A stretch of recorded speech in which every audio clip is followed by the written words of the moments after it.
Hello, everybody. Phenomenal, sir. Coming at you on this most auspicious day of days. That's right. I'm old. It's my birthday.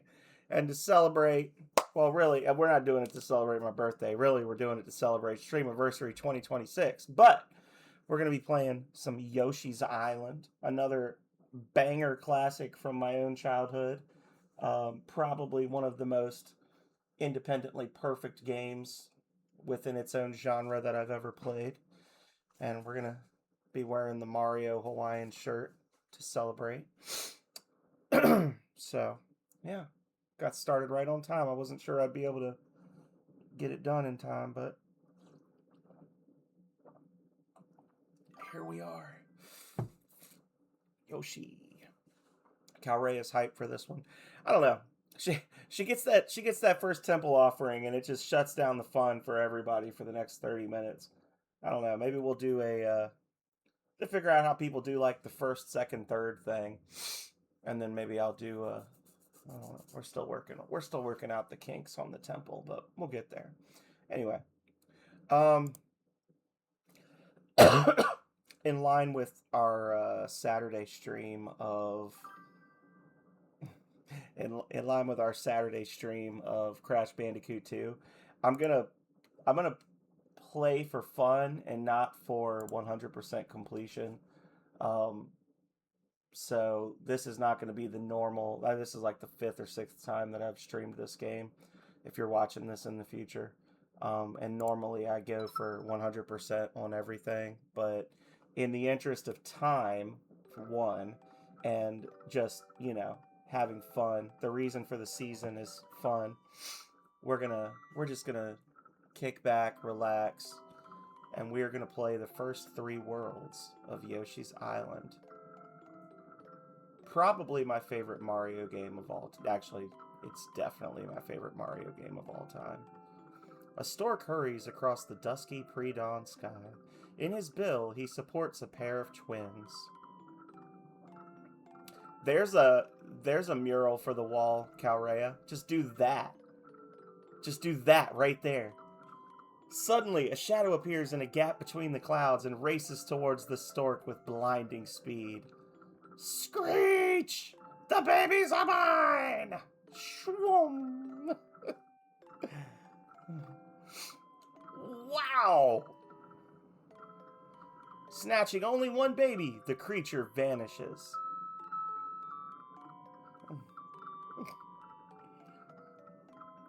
Into the darkness from whence it came.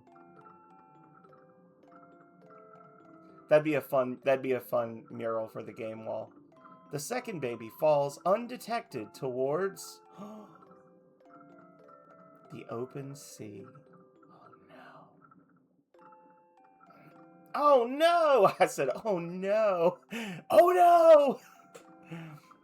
And this looks like, what is it? Chicka Chicka Boom Boom. Looks like the art from the Chicka Chicka Boom Boom book. Meanwhile, here's Yoshi's Island, home to all Yoshis. It's a lovely day, and Yoshi is taking a walk. Huh? Suddenly, a baby drops in onto his back. The baby seems to be fine. This is very fortunate.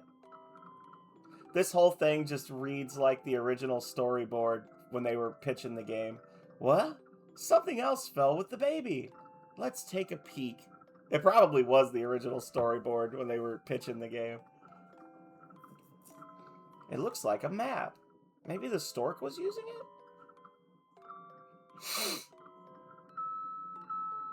But Yoshi can't figure it out. Yoshi decides to talk to his friends.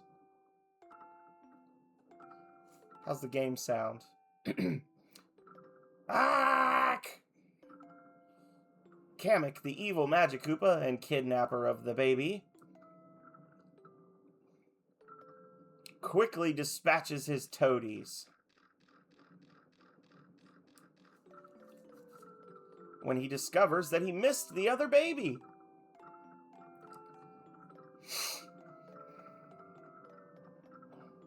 Yoshi heads leisurely back to the other Yoshis. This game is cute as shit. I love it. Unaware of the danger at hand. Kamek's forces are actively searching the island.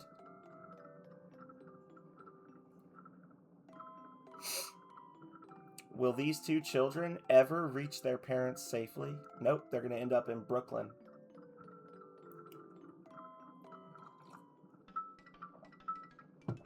There you go. Oh, and there you go. There's the proof.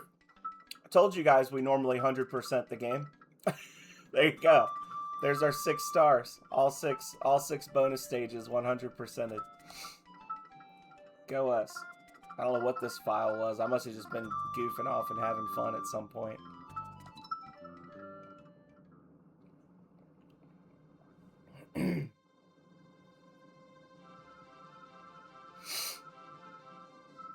Calrea was trying to get ready for work this morning, and I was going off on a tangent about how amazing this game was, so you know I was looking forward to playing it. This paradise is Yoshi's Island, where all the Yoshis live. They are all in an uproar over the baby that fell from the sky.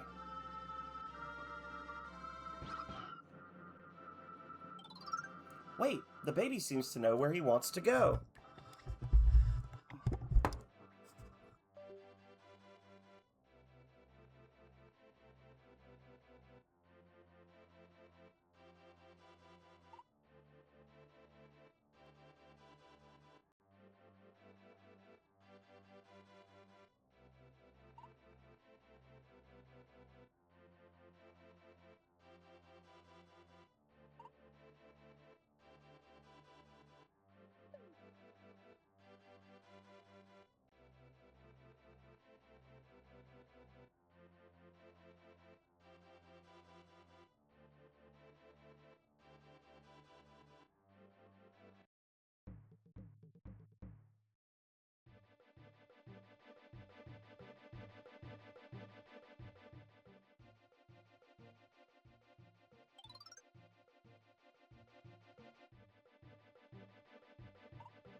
Can y'all hear me now? I know that's probably way louder. All right, so this is the microphone that's on my actual camera. And it is, all right, test, test, test, test, test, test. There we go. So this one you're probably gonna get echo on. But yeah, I literally just like I moved the mic, and when I moved it, I guess it died. Like I don't know. It's plugged in. You can see it's on. But I appreciate you telling me because like you can see the little light came on. See? Like I turned it off, I turned it on. So it's on, but I've also had this for 5 years. Like this was actually a this was actually a birthday present from Divide by Zeros when I started streaming. It was a late birthday present. Um So I might just need to get a new mic. You know, it's been 5 years, and I'm in luck because I got, you know, some gift cards and things for Christmas and my birthday. So I will see. I normally would, but I don't have separate speakers. The game is completely dead now. We're not playing Yoshi's Island anymore. Now we're just talking about life. Um, I don't use separate speakers on my computer because my desk isn't big enough. So I only have the sound coming out of the back of the monitor, which means that when I was using the mic on my camera, you guys got a lot of echo because you're picking up the sound coming off the back of the monitor that my camera's attached to. Um, so what I'm going to try to do real quick, I'm going to try to add this source again if I can. And if I can't, so there it is.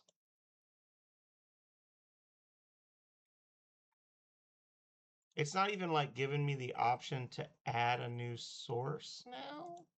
Maybe it's here. Hang on. Audio. Audio input. There we go. Add source. Blue Snowball.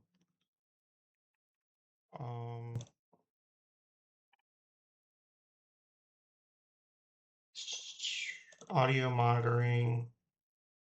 Can you hear me now? Well, I know you can hear me now because it's stupid. Never mind.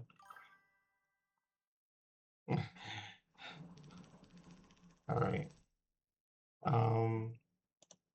Can you still hear me now?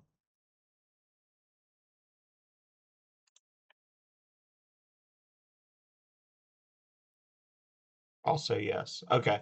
Yeah, I don't know. I guess because it something happened here. I bet I was really loud though. All right, how's the volume now? Is that good? Is that good volume compared to the game? Turn me up. Okay. Well, it's already turned up louder than it was before. So how's that? So now I'm talking in my normal tone of voice. Music's not playing in the background. And then if I was to start playing, how does it sound? Can you hear what I'm saying now? Can you hear the music? Is everything good? Okay. Apologies for all that, y'all. We literally we killed 2 enemies and had to stop for 5 minutes for audio issues. But Calrea will tell you that I struggled immensely with audio issues in my first year of streaming. I would be yelling and cussing and throwing shit, and I was just having a very unfun time.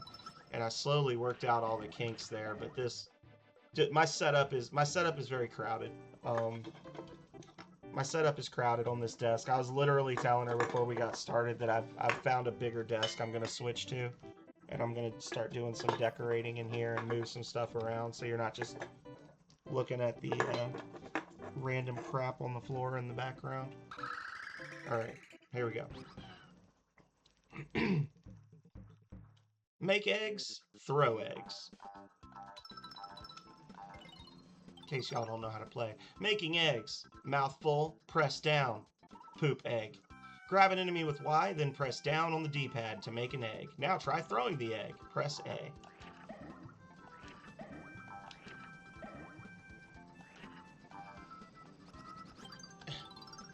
Special flower. Gather 5 for a 1-up. They add to your point total. They also add flowers to the gold ring roulette.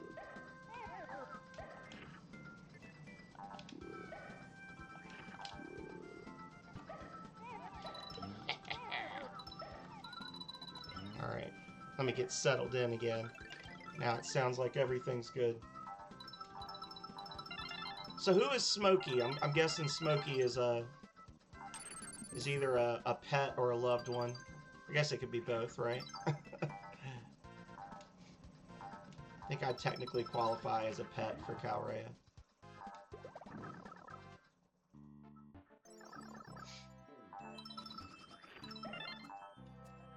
I don't think I've ever had a chance to catch one of your live streams, Rose. which I need to amend that issue.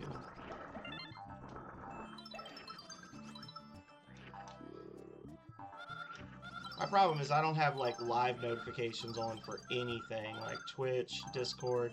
I'm just on permanent away mode on Discord, so I still I check it pretty frequently because I'm, you know, the way I am. But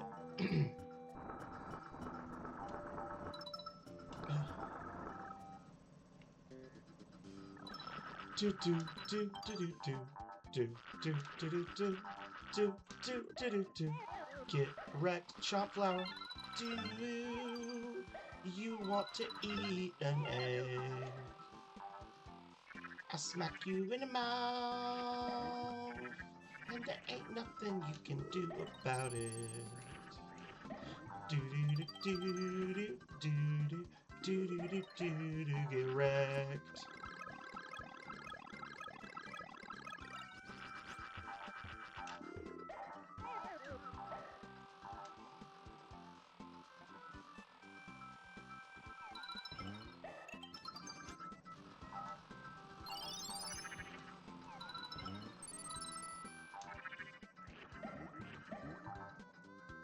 When I was saying before, I'm not going to try to 100% the game, what I meant was if I miss something, I'm not going to replay the stage, but I am going to, like, you know, play the whole stage.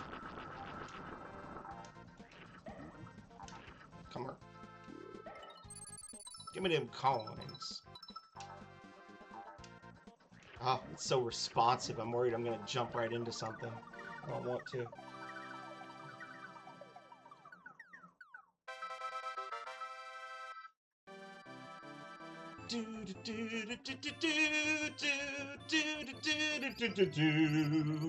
We just hit the bonus flower. Now we're gonna get some stuff. Ah, yeah. This one cheats. This one blatantly cheats because they move Kamek. Like if I was to do a save state right now and then flip this and find out that it's Kamek, I could like re-flip that and it would not be Kamek the next time around. They move him after every one. The trick here, if you can somehow manage to flip all of them except for the one Kamek's in, then you get like, I don't know, 10 extra 1-ups or something crazy. But I think he moves after every card flip. So I like to just grab a couple items and then get the hell out of Dodge. It's the easiest and best bonus game in my opinion because it's literally just if you're lucky you'll get free items. Well, that and the matching cards one, just because I have a good memory for that kind of thing. So, all right, all right. Ah! I couldn't remember if they jumped on the red coins or on the gold coins. Doo-doo.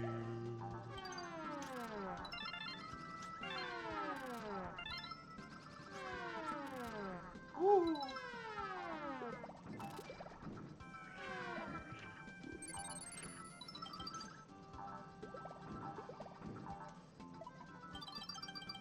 This is the middle ring for the level. You may continue from here.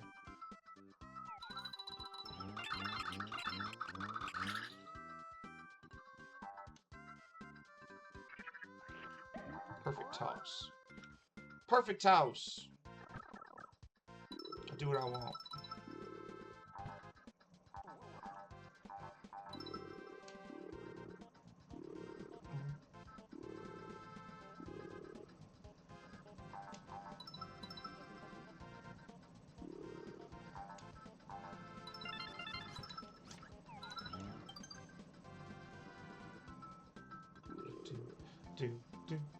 Thank you, Brad. Thank you very much. How you doing? Appreciate it.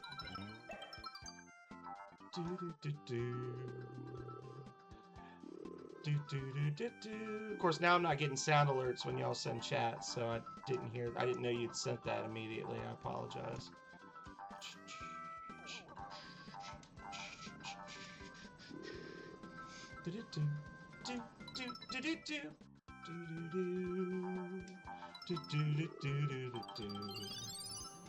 If y'all don't like my crooning, I'm sorry, because this is going to be the next 4 hours of your lives.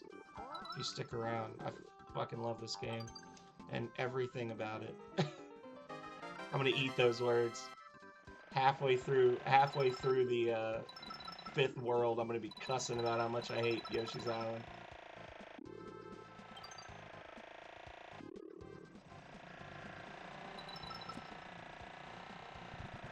No.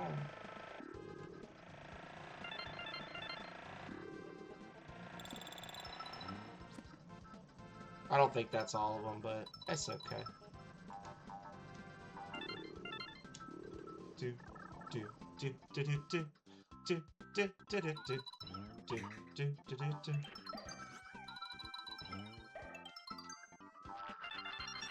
Oh, well, it was all of them. Pure gamer instincts.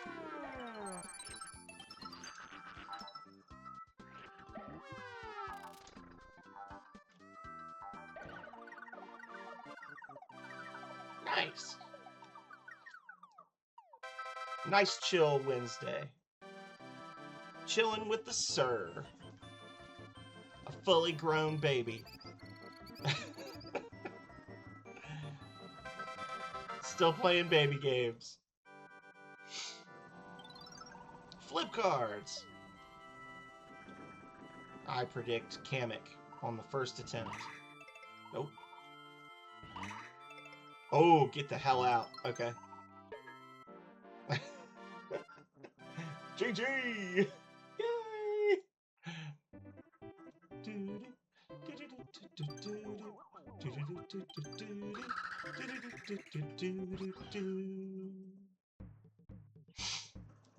Yeah, I talked about this a little bit on Monday. We were just we got into a long side rail about ratings for different Breath of Fire games, and then I was talking about Yoshi's Island.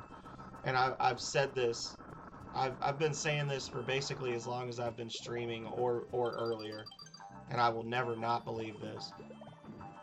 I don't think that like there's a lot of games out there that were amazing when they first came out, that you go back now and you look at them and you're just like, little, you know, like example, Ocarina of Time. I think that the Ocarina of Time Z targeting system was really cool and revolutionary when the game came out, and you could argue that even if it's not the original one to do the Z target, like even if Zelda wasn't the first game to ever do that kind of targeting, you still like that game I think put it on the map. And you still see today like Dark Souls, right? Dark Souls games have essentially Z targeting. Like it became a staple of third person action from that point on. But when you go back and play it now, it's like it feels like they leaned into it as a gimmick a little too much, where there's like certain enemies you have to zoom in on, or you have to do like everything involves Z targeting. I don't think that you will ever see a day, as long as mankind is on this earth, that people will go back and play Yoshi's Island and be like, man, this game aged terribly. I mean, the game's already 30 years old, right? Like, it's 31 years old now. And it still looks great. It still plays great. It's still fun. Like, they didn't set out to do something new. They set out to do something they'd been doing for a long time better than they had ever done it before. And in that, I believe they succeeded. Oh shit, health with the consult tomes and the Dark Souls, or the Dark Souls, Dark Cloud contribution. Vidoof, I know, thanks you. Your temple thanks you, and I thank you for the happy birthday wishes. Hope you're doing well. Sorry I haven't been able to catch your streams lately. It's been, I don't know, it's been weird with all the like time off and just general life stuff. I haven't been catching people's streams as much the last couple of weeks as I had been. But I hope you're doing well.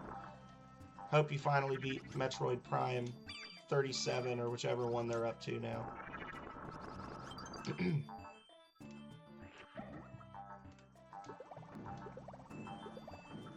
Metroid Prime Dread, I believe it's called.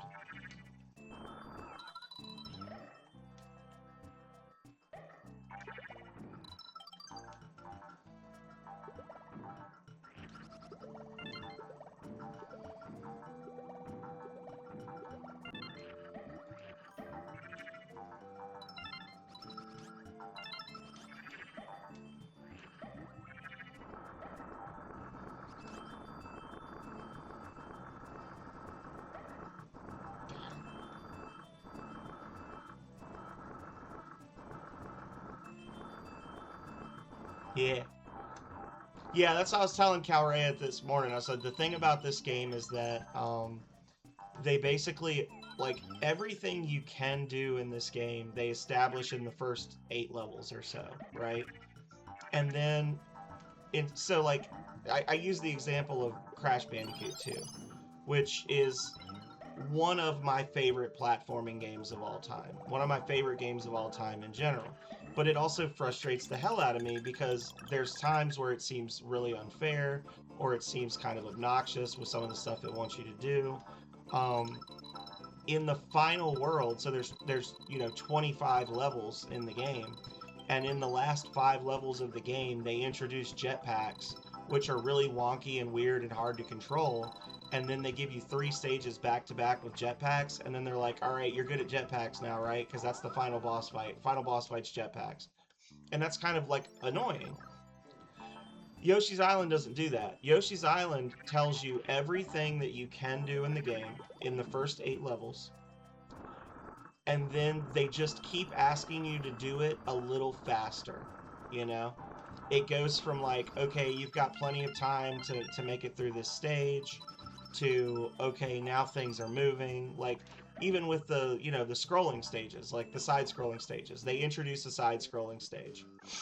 And the side-scrolling stage is the normal side-scrolling stage you would expect. And then they're like, okay, now the floor is lava in some places. And then when you do the secret level 1, it's like, okay, now the floor is lava in all places. But they're not asking you to do anything different. They're just asking you to do the same stuff a little better. And the game has 3 challenge levels built in, right? Because you can play it on easy mode, which is just beat all the stages. You can play it on hard mode, which is beat all the stages with 100 points. And then they've got the 6 secret levels where it's beat these 6 stages that are actually set up to be, like, mean and unfair.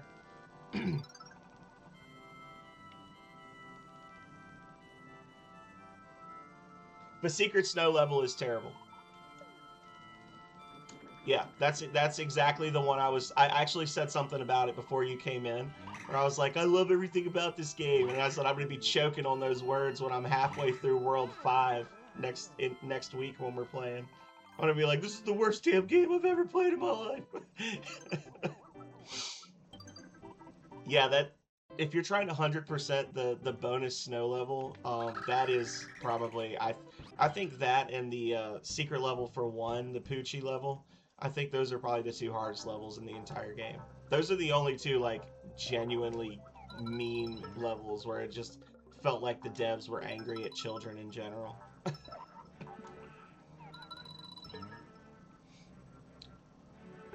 But you know what?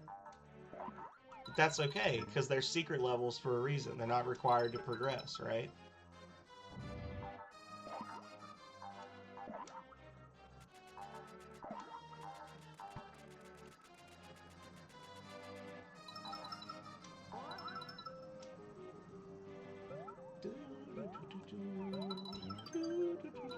Not what I wanted to do.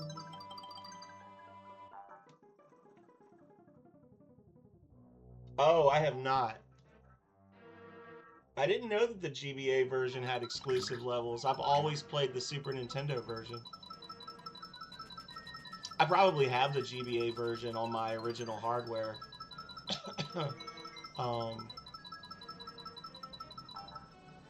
I would just have to fire it up. So there's additional levels on the Yoshi's Island version. I didn't know that. I never knew that. I feel like I had this game for the Game Boy Advance when I was younger. Huh. Whatever.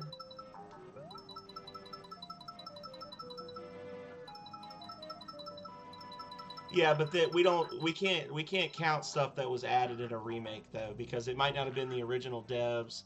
It might have been content that they originally made, and then they said this doesn't mesh with what we're trying to do. So you can't count levels that were added in remakes of the game as part of the actual product. And I think that goes for stuff that makes the game better as well. Like you can't very well be like, oh well, Final Fantasy 2 for the Super Nintendo is the greatest game ever made. I mean, have you played the FF4 Pixel remaster? Like you can't do that.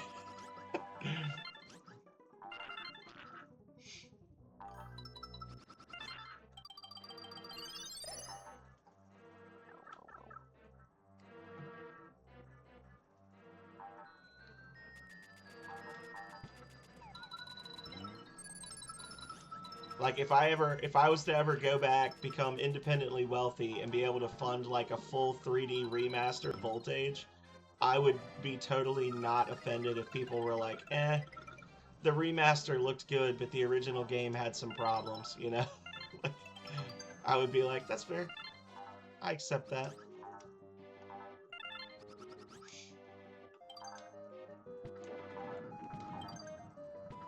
That's why I remastered it, you jerks.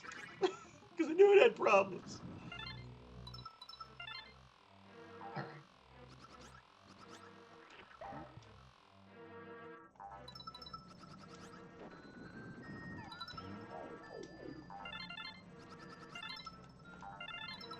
Oh, we missed one. That's okay. Yes, the final boss fight. I will say the one boss fight I really don't like in this, because some of the boss fights are easier than others.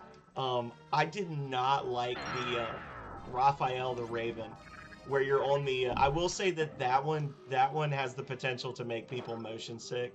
Oh, I forgot the secret. I forgot the secret tunnel. Damn it. Oh, that's not a one-way door. I can go back. Philip Schneider with 100 biddies. Thank you so much, sir. Thank you for the birthday biddies. I will hold them extra close to my heart. They'll keep me warm. How you doing? Forgot what I was saying now. Oh, the one where you're like on the asteroid or whatever, and you're running in circles, and the whole screen is spinning.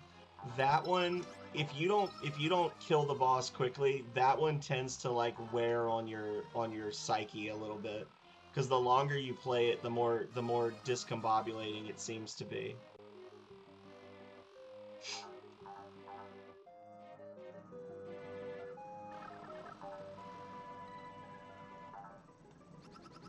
Okay, we already got 6. The frog boss. The frog boss can be kind of annoying, but yeah, that's a funny one. The frog boss is hilarious. That's just good, clean fun.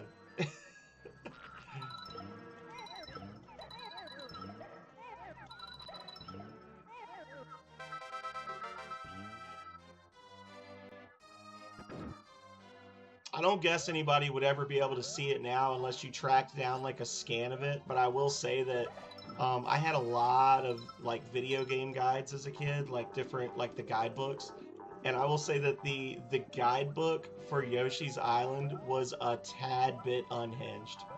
Like it was out there. There was some bits. I think they made a couple of references to like drinking and drug usage in the actual guide, like the writers slipped stuff in. They definitely made some jokes about what Gusty looked like. Like the flying protection monster. They definitely like keyed in on that in the guidebook that was made for children.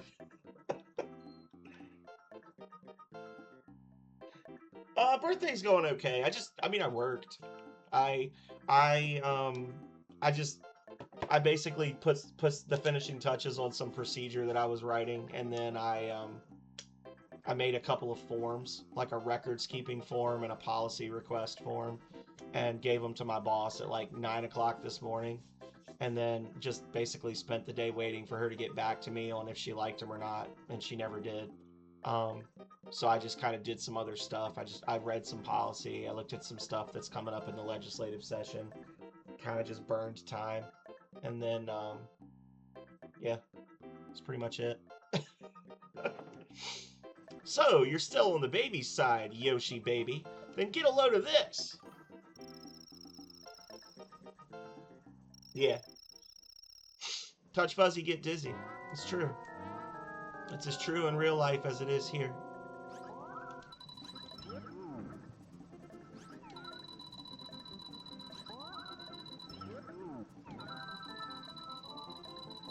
Bart the Bashful.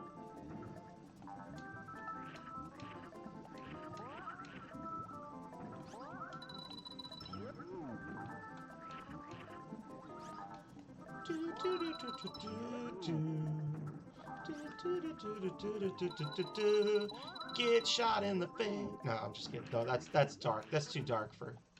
Oh no! I did. I beat the pants off of him.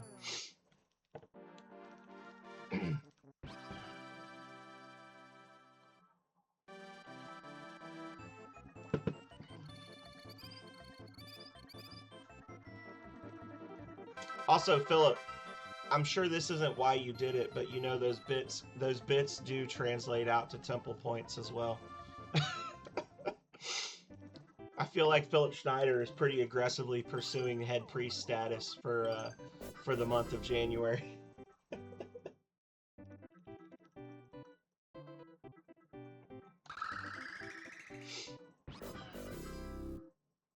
There it is. Consult tomes, temple offering, donate to the treasury. The holy trifecta. I told Calrea she'll redeem that first temple offering before the stream even starts. Like the minute I go live, I'm still on the like static screen, and she's like, "Bam, temple offering." It's like, you know, it's not really fair if you just always get a free one. Like, actually, you know what I could do though? I'll just start redeeming the first one myself, so nobody can do it for the first half hour.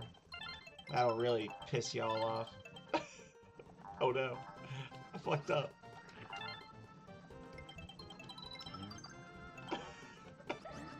As soon as I go live, I'll have the button ready to redeem it, so nobody can do a temple offering for the first half hour.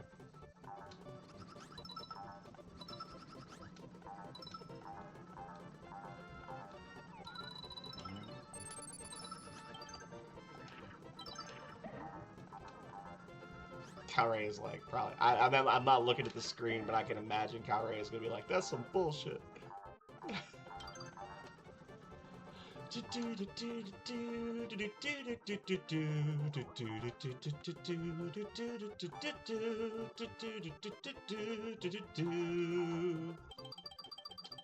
Every time I hear this song, I think of that clip of me when I was doing the skiing thing, and I was like, this is one of my favorite songs in Yoshi's Island, and then I immediately die.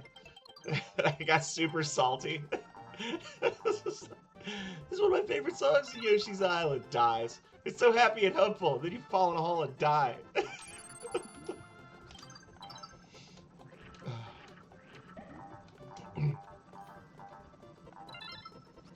I know that's one of Calrea's favorite clips of mine. No! Oh.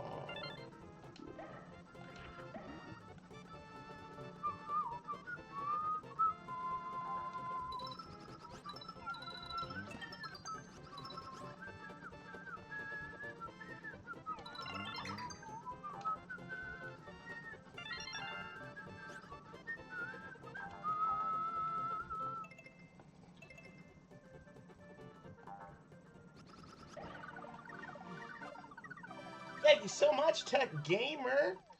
Hope you're having a great week so far. Thank you for jumping in to our scuffed birthday stream.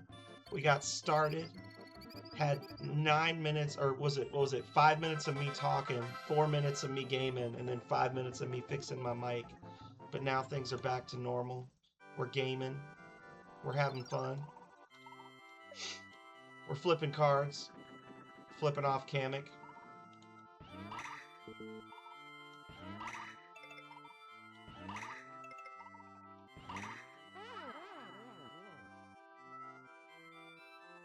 You get nothing.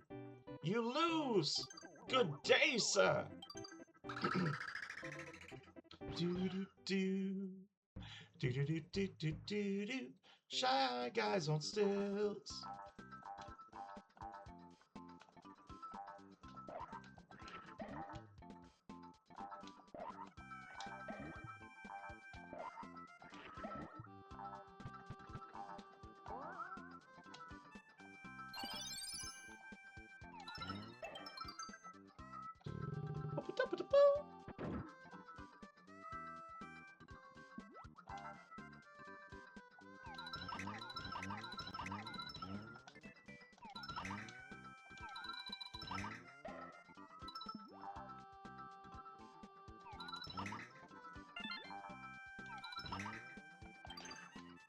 You never understand the stress, the mental stress that I experience when I'm holding one of those flashy eggs that gives you a red coin. I'm just like, oh my god, I'm gonna miss. I can feel it. Throw one of those suckers and miss your target, and it's just like, why did I choose this? Why did I choose to be this way? There we go. Pretty sure as soon as we get in here, there's a spawner that'll give me more eggs, but whatever. Yeah, there it is.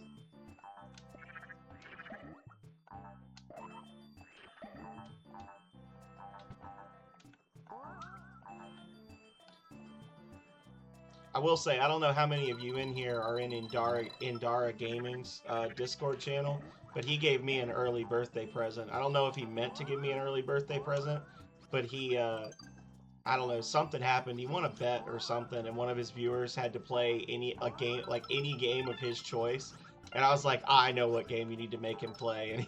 And so he's making this poor bastard that has no idea what he's getting into play Rings of Power. And he's just like, it's a fun game. When you start playing it, you're gonna hate it. But the longer you play it, the more you'll like it. I was like, yeah, just like you know, every mental reprogramming you experience. It's just like Clockwork Orange. But he's like, just make sure you let Sir know when you're playing it, because if you play it and Sir doesn't get to watch, he's gonna hunt you down. It's like, this is also true. So I did get that early birthday present. I've been looking forward to that. Boom.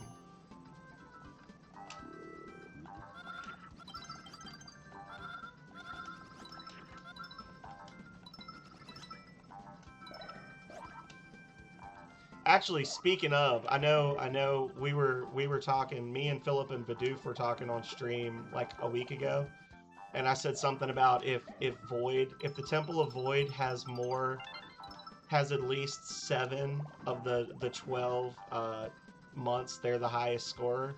I said that Calrea would stream Rings of Power. Like, I'd have her stream Rings of Power. And I told her about it. And she didn't say she wouldn't do it. I was like, you're gonna be really mad, but I said this. And what her response was nobody wants to see that. Not, I'm not gonna do that. So she's like, I don't think anybody wants to see that. I was like, so there's a chance.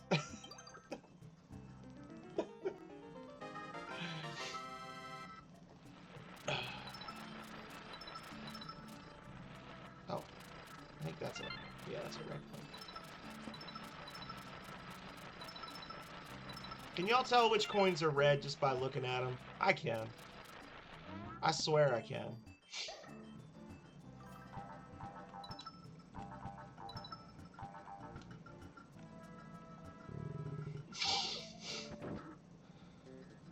It would have to be a multi episode run.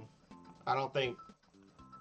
I was gonna say I don't think she's got it in her to sit there for 4 hours and play a game, but I know that's not true because we went through a period where she and I were doing like 12-hour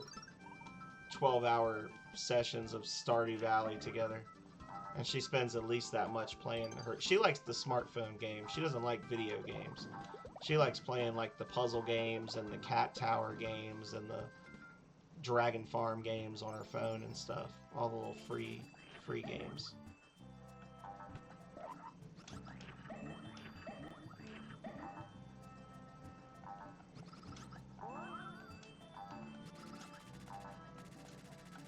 I think it would be glorious if we could get her to play Rings of Power.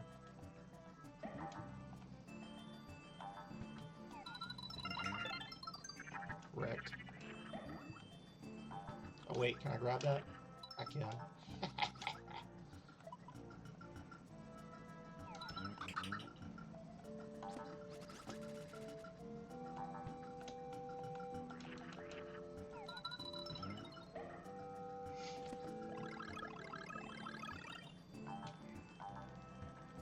Okay, great example.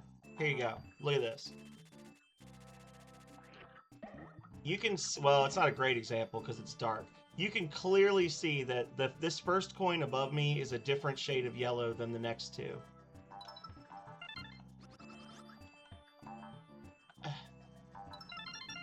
See? I've had people swear to me on stream that I'm imagining it. They're like, no, you just memorized where they are. I promise you I'm not that crazy.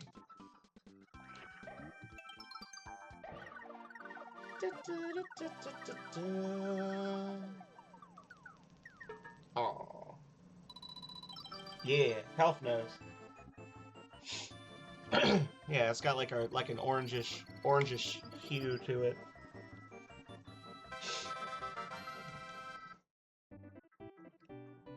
It's true though.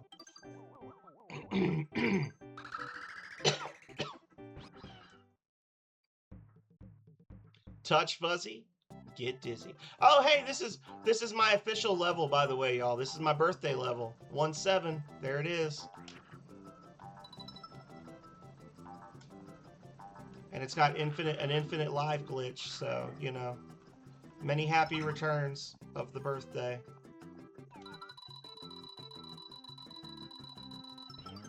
There we go.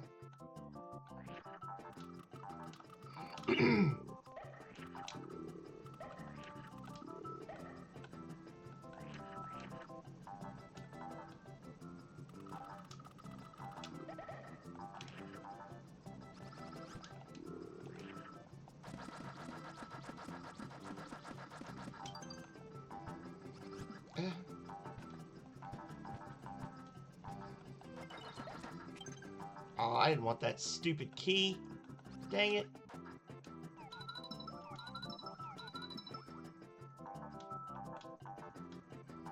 Oh.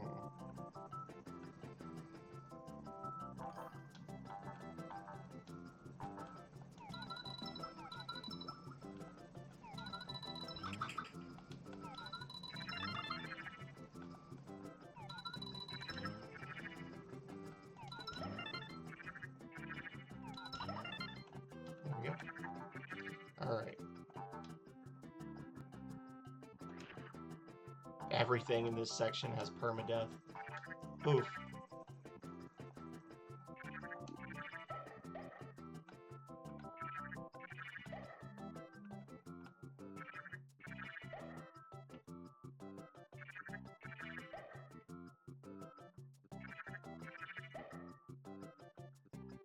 There it is. Play Dark Cloud. Let's freaking go. Happy 17th birthday. Yes. Unfortunately, there's no point to this because if you leave and come back, the game doesn't actually save how many extra lives you have, but you know.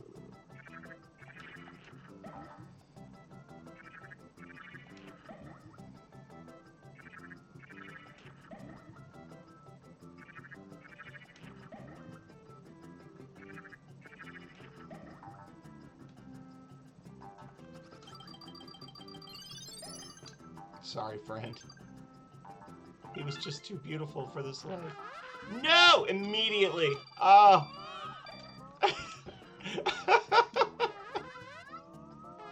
I'd always just go for it and get wrecked by that guy.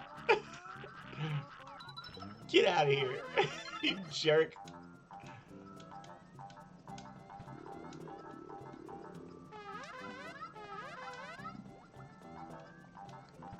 It's like he's not even trying to avoid him. Nope. Sure not.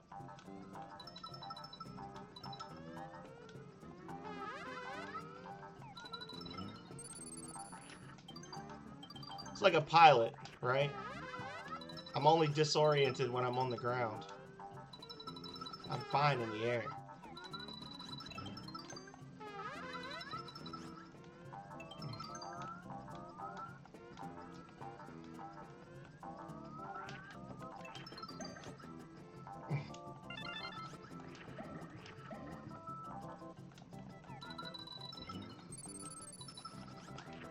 Oh, the star. I'm gonna have to talk to Vidoof and figure out, because I had Wednesdays and Saturdays were free in February and March. I'm assuming, and I have to ask Vidoof because Vidoof was the one that originally requested it. I'm assuming it's going to be Saturdays, and it'll probably be like every Saturday until May, because it's a fairly long game. Like, I know it's not quite as long as How Long to Beat says it is, but I've never streamed it before, and I don't think I ever actually beat it when I was younger. Like when I actually had the game as a I say kid, but like as a teenager. Um, so if I do play it, I'm gonna want to do like as much of the content as I can. So it'll probably be like a, I don't know, 10 to 12 episode game. So y'all got a little discount there.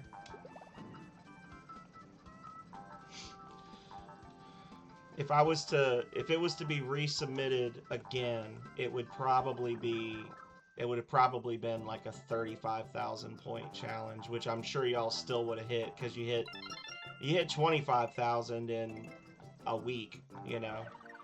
But I'm also gonna, like I said, I'm gonna do better in the future with those, not get quite so excited.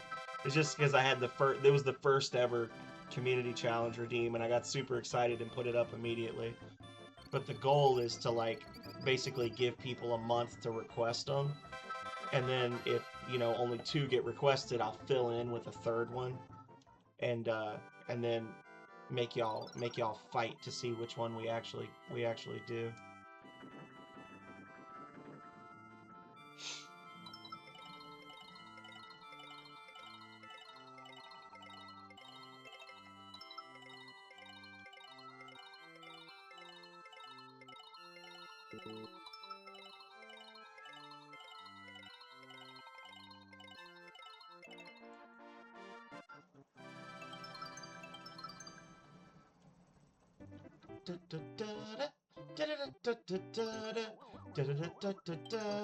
Sour the slime is gonna get wrecked. Sorry, Quecks, don't look. Nobody tell Quecks PRPG that I'm about to kick the shit out of her gray cousin.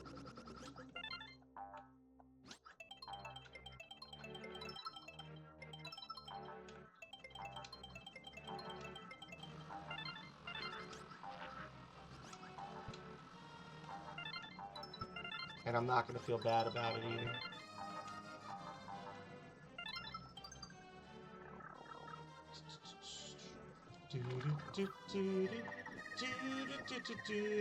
Alert the goo!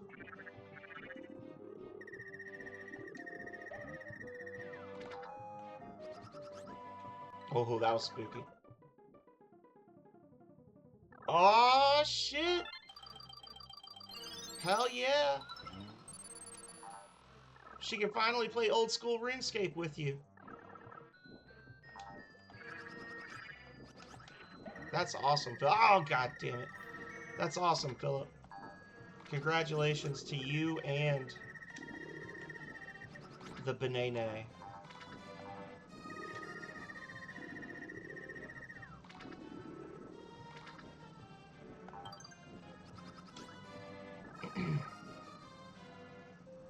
It's been such a long run. I feel like I have friends with a married couple that just had a child. Only it's more exciting. Like, I don't know. I say that. I'm like, well, I am friends with a married couple that just had a child. And I was like, oh, okay. Cool. Congrats, I guess. Aw. Whatever.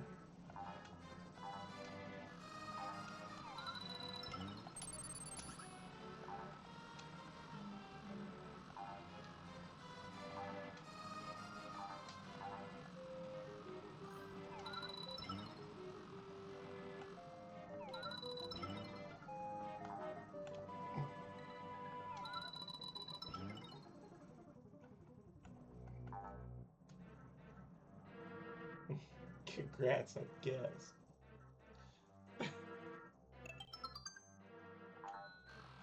You've been talking about that CPU since I met you, Philip.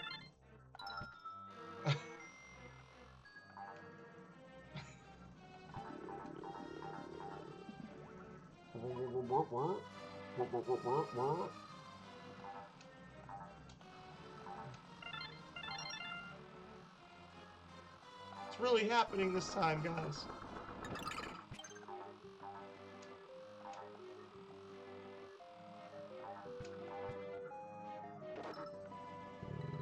Although, to be fair, I've been talking about that custom arcade cabinet for just as long, and that ain't happened yet either.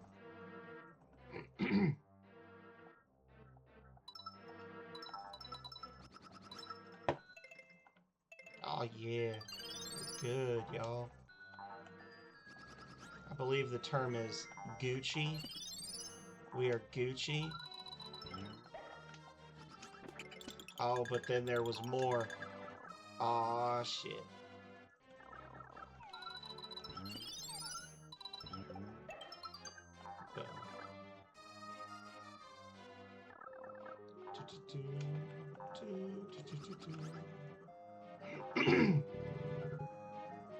Congrats, I guess. Whee!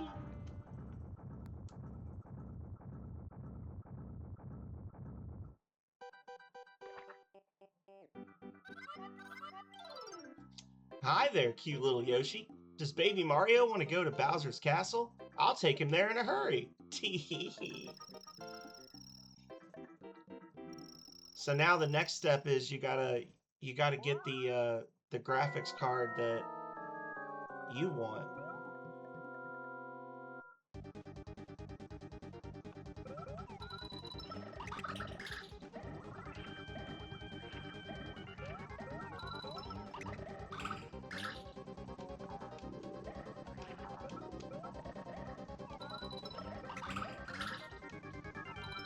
Fuck off, Salvo! Get out of here.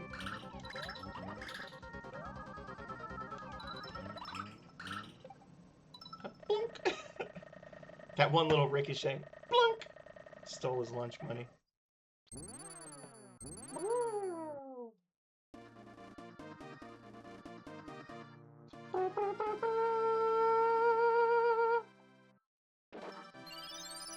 Oh, you know what? I lied. They introduced Super Baby Mario in the second world.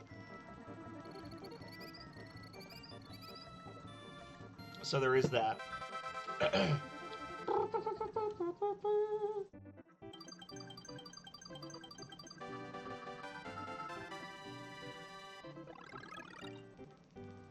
We're not gonna do the extra stages. If we have time at the end, because I wanna beat the first 3 worlds tonight.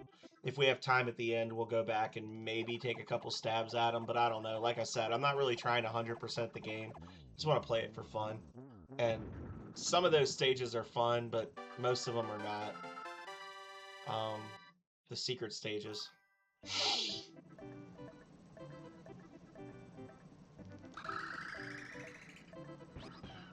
I'm gonna sell Philip my old computer for parts, and then he can strip it down, and then I'll buy a new one.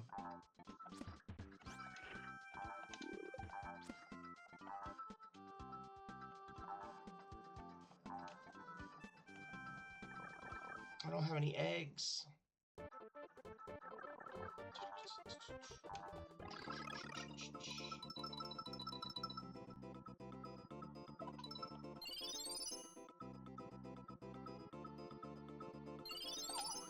Oh, well, guess we're not getting those.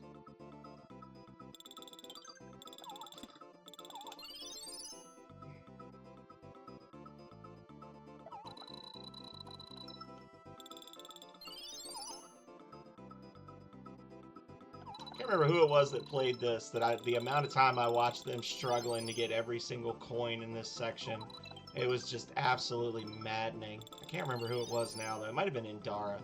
I remember being really disgruntled when Indara played this game, but I think it was because he said it wasn't good. He was like, it wasn't as good as Super Mario World 1. It's like, are you drunk right now? Like, what the hell are you talking about, man?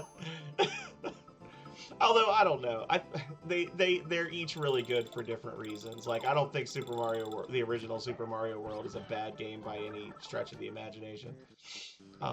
I'm not that crazy. I'm crazy, but I'm not that crazy. But...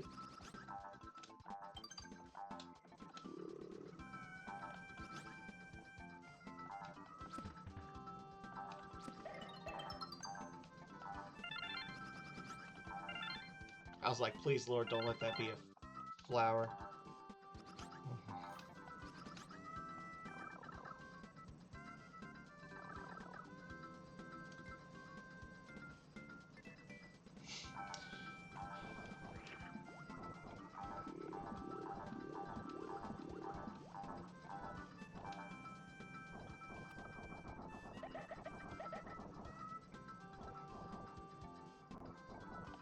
No!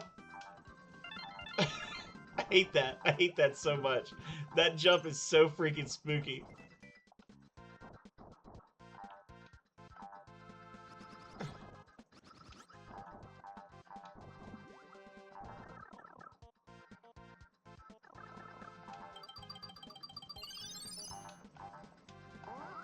Not sure why I grabbed this, but I'm stuck with it now.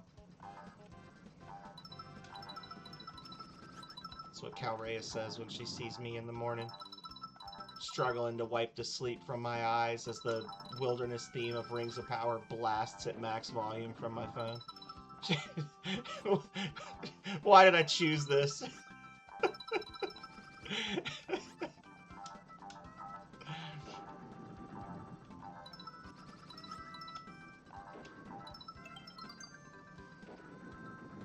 Uh-oh.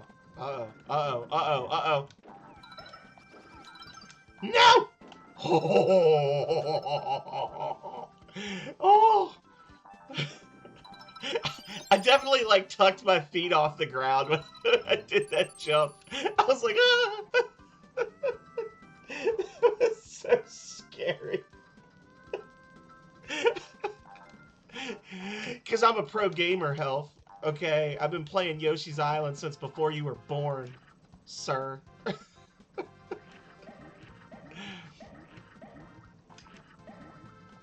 And because the hitboxes are really fucking generous in this game.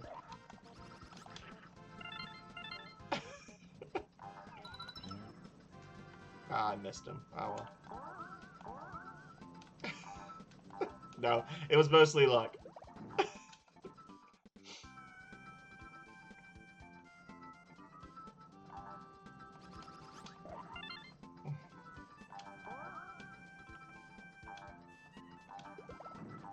Get out of here.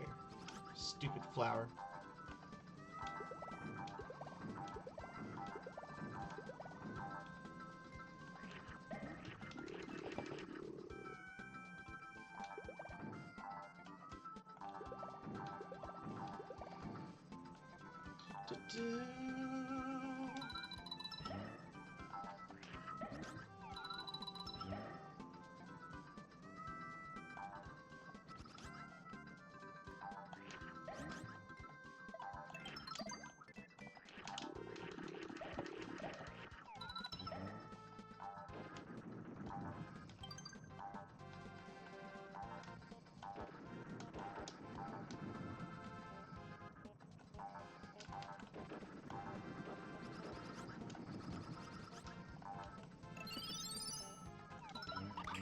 Oh.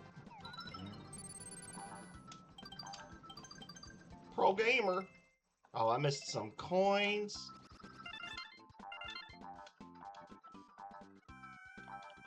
No! Go, you idiot! Alright, y'all.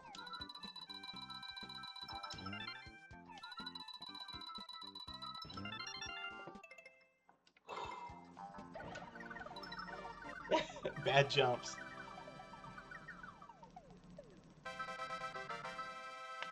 Bonus challenge. I'm gonna ask again at least 5 more times. Is the game volume good? Can y'all actually hear it? I don't know if I'm just going deaf or if you guys are using headphones or what. Whenever I go back and watch my... Or maybe you guys just would rather hear me for some reason instead of the game. But whenever I go back and watch... whenever I go back and watch my streams, I feel like I can barely hear the... I can hear myself fine, but I feel like I can barely hear the game. Of course, you wouldn't be able to hear it anyway with my mouth going the whole time, so.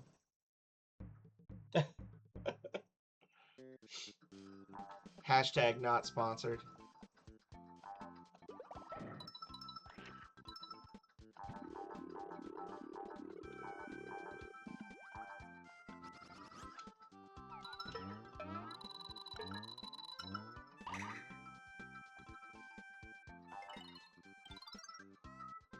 Okay.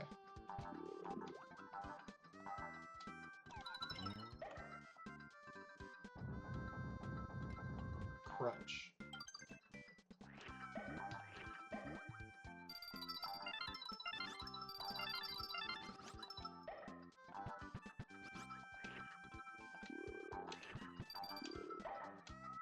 Get wrecked.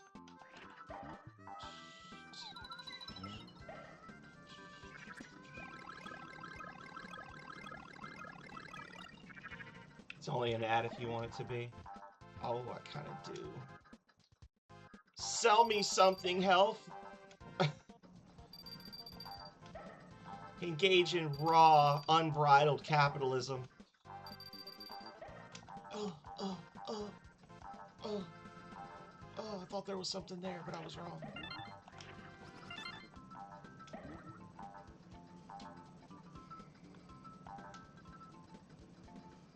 Oh, that's right.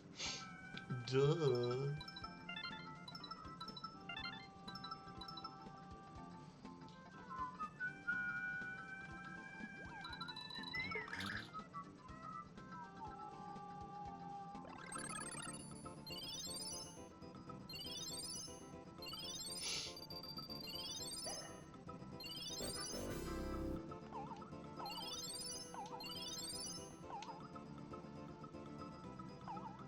I assume it was a temple offering, but I'll look in just a second. Oh well, I was making really good time there. Calrea, temple offering. Thank you.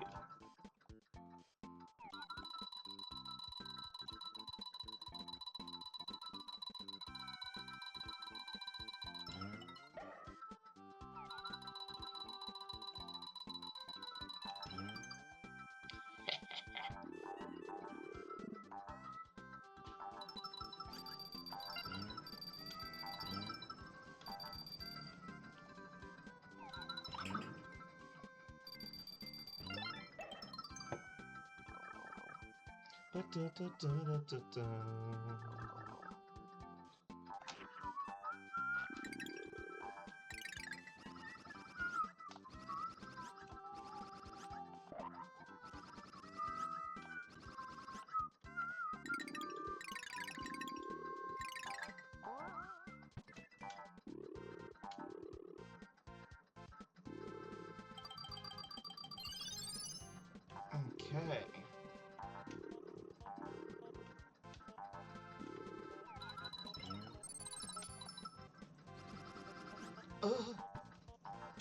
I can only imagine what thing Philip's gonna make me play if and or when he snags the leader position for Void.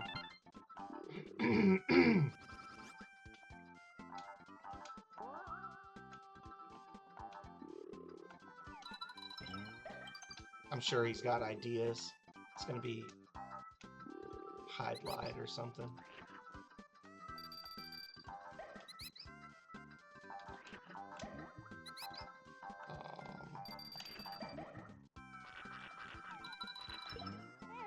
Ripped.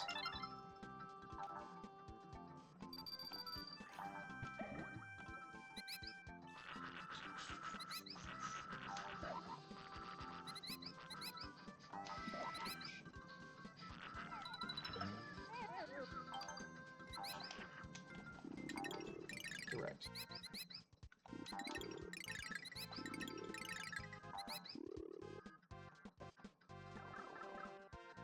Yeah, right.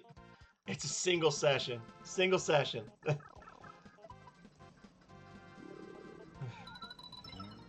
It's only 2 hours. I'm only going to do 2 hours of the game.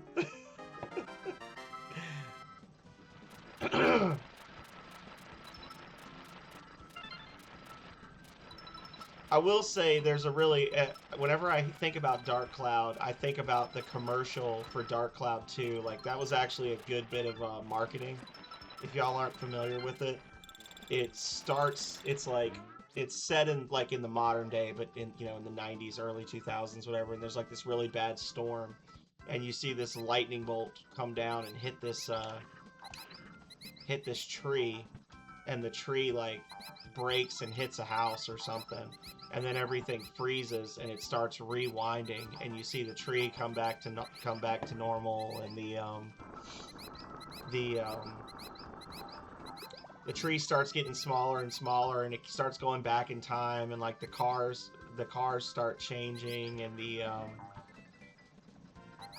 the house starts having different paint jobs and all that, like as they're traveling back in time. And then it gets to like the 1800s, and you see the suburbs slowly vanish, and then it's just like an empty field, and you see this guy dressed in like period clothing walking across an empty field, and he bites an apple, he's eating a peach, and he like spits the peach pit out onto the ground, and that's like the seed that the tree came from. And then the tagline is every action has a consequence. And I always thought that was the coolest thing as a younger person. Like that was such a cool little bit of marketing.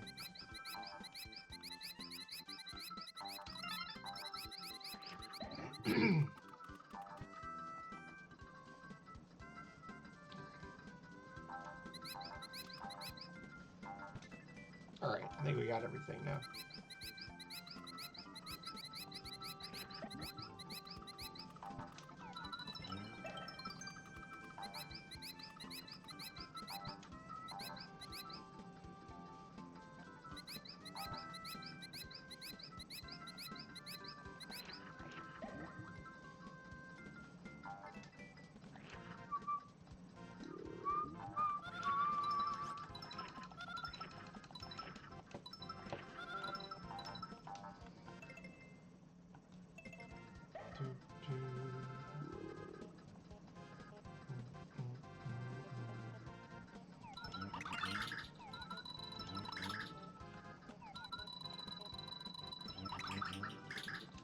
There we go. I think if you actually jump over there might be an extra life, or I might be thinking of a different area. I'd be thinking of this exact area right here.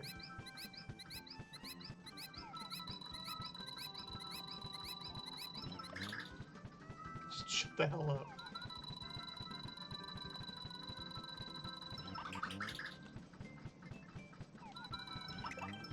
There we go.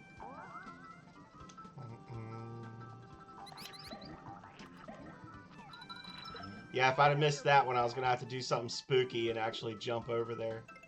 That would have been terrifying.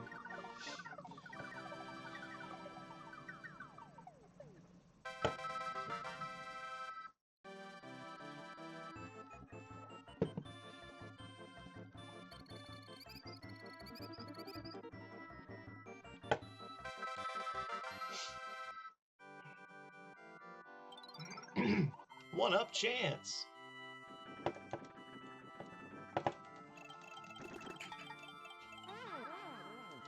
I don't even fool with the slot machine. I don't even fool with it. I just like, I don't waste my time. Here we go. All right. What's Gusty taste like? Well, it depends on what he ate recently. Right? Is that the rule? For what Gusty tastes like? Oh, that was spooky.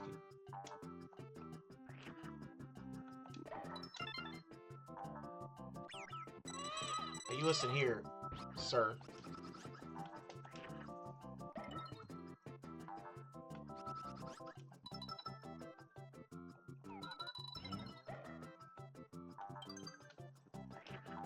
Cannot remember exactly where. Oh, hang on. That is. There we go.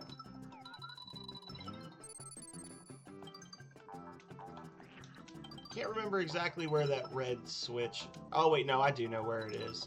It's back there. You gotta, like, throw at the underside of one of those logs, and it's under there. I think.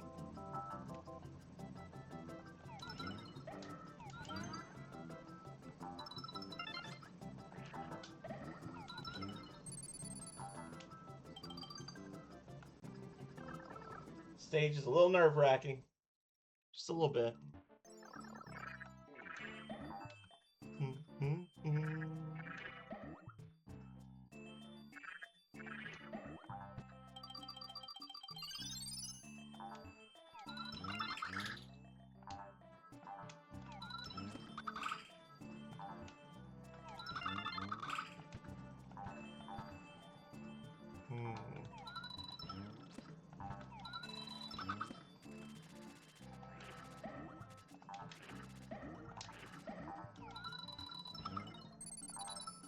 Ugh. Direct. Get out of here.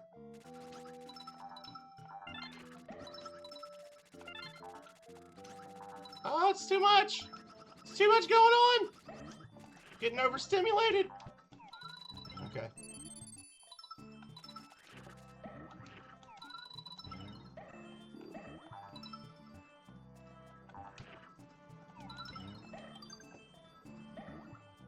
Okay.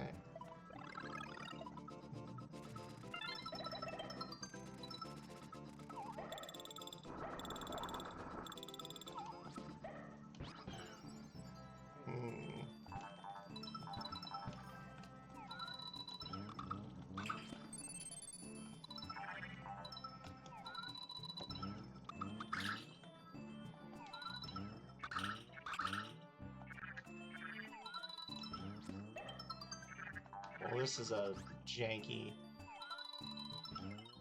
There we go. This is a good one.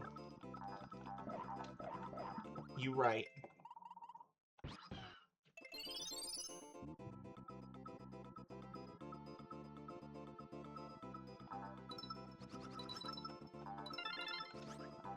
I was like, where are you? Where are you, you jerk? I know you're coming.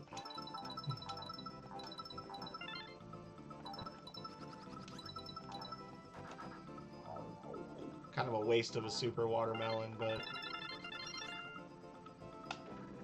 Woo! Fuck you and your bushy eyebrows.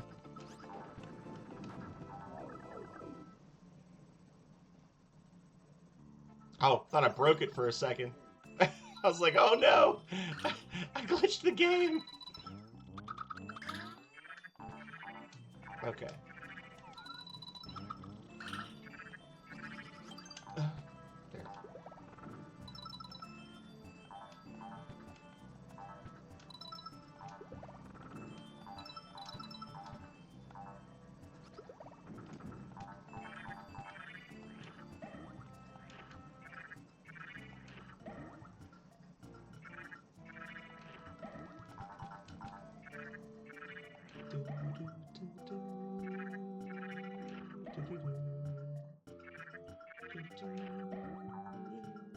Philip does like more of this type of music, the kind of chill, kind of vibe and music.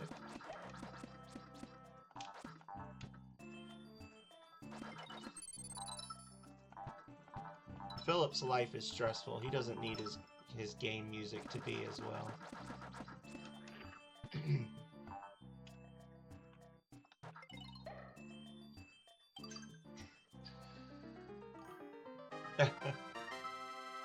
I need to listen to more lo-fi. I got away from listening to lo-fi while I work, and I've started doing like the Sobsit videos and stuff. And I worry that you know, I read all this stuff about like the brain rot and how it is actually like a real thing with like doom scrolling and stuff, where it like fucks with your brain. So like if you're constantly looking at like those little short posts on YouTube, and you're constantly getting like input, like actual information input like that, like it overloads your brain, and it actually does cause like some synaptic damage. and I need to spend more time just like listening to music and not constantly needing some sort of like active um, engagement. You know what I'm saying? Because I used to do a whole lot of reading. I have it like, and I still buy books all the time, and then I never read them. But like I used to do a ton of reading. I used to go out and like spend time in nature. Like believe it or not, I was actually a pretty outdoorsy kid. Like I was in the scouts. You know, I would occasionally go fishing, even though I don't eat fish. So it was like catch and release. And then I got older and I stopped doing that because it was like cruel to the fish or whatever. But like I would go out, I'd build forts in the woods, played in the woods, got muddy, went swimming in friggin' ponds, like did all the outdoors country kid stuff, and then somewhere around age 15 or 16, that all that shit just stopped. Um, and now it's screens all the time. You know, I'm on a computer all day when I work. Get off of work, and the way I relax is I get shit on by a bunch of stupid looking birds over and over.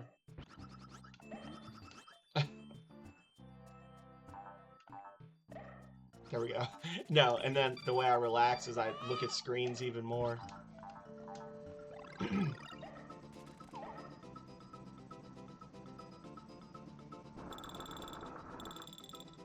have sworn there was something over here. Whatever. There's something, because I should be able to get this thing again. And we got this. Oh, I know what I'm supposed to do. I'm dumb. Hang on a second, y'all. I'm not going to deal with these stupid birds again.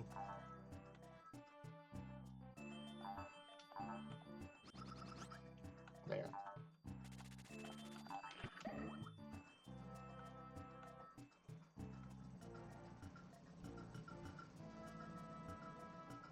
There.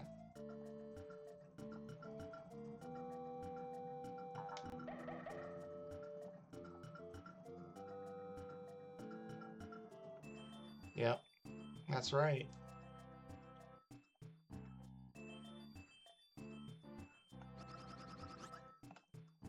It's like the one time I get, and I'll listen to like the white music or like white noise. Instead of white noise, I'll listen to like game streams at night even. So I'm like listening to people play video games when I'm sleeping at night. But then like a couple nights a week, I feel just a little over it, and I'll do like the Tokyo Night Drive, like the lo-fi stuff, and I always sleep so much better when I listen to that, and then I'll go right back to what I was doing. You know, I'll be like, man, I slept so much better last night when I was listening to that music than I did when I was listening to people scream at scary games all night. And then I'll proceed to listen to people scream at scary games all night. Well, that's our first non-100. For some reason, I thought I was going to miss something really good there, and I just didn't. And I suffered by getting hit like 14 times there. But whatever. If I did decide to go back and 100% at the end, it'd be an easy one to do.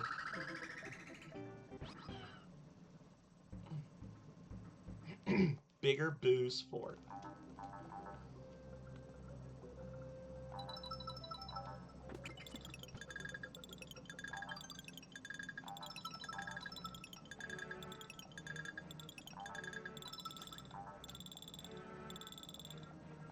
They do trick you in these lava areas though, because all the coins have that like red glow to them, so you can't tell which ones are red coins in the areas with lava, or in the castles, I guess, in general. I don't know.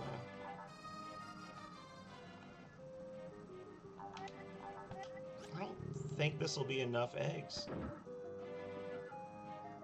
Oh, they give me more. Okay.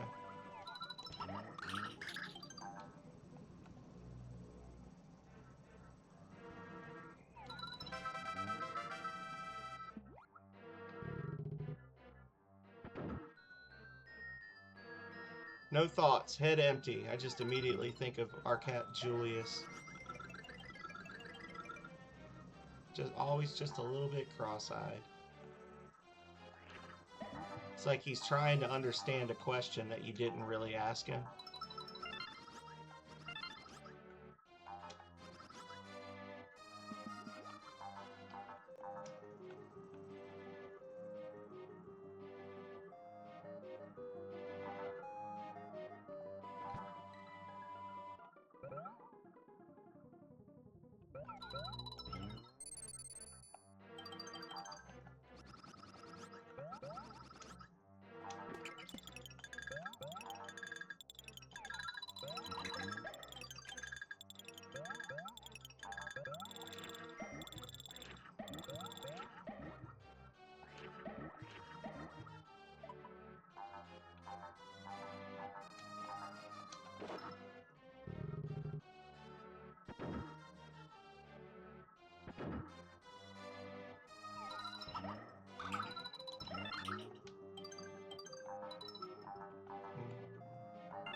Don't want that.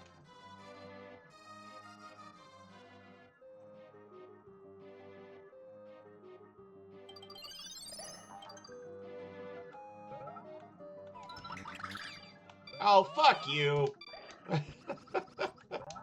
You jerk.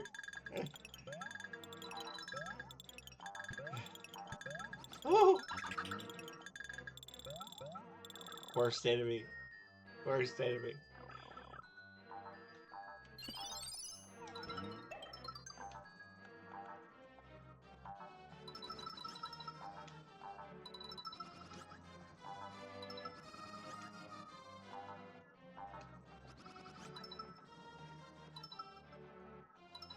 Freaking go!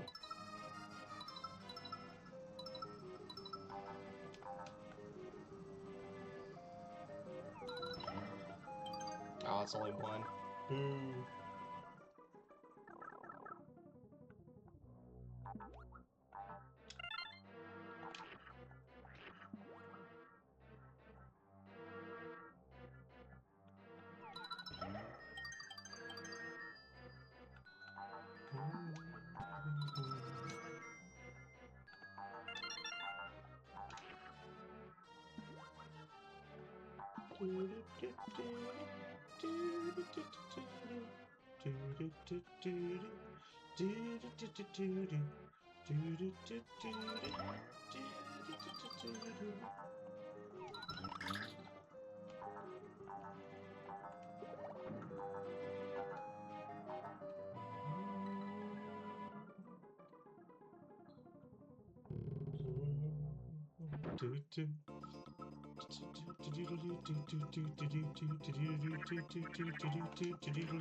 Oh, fuck.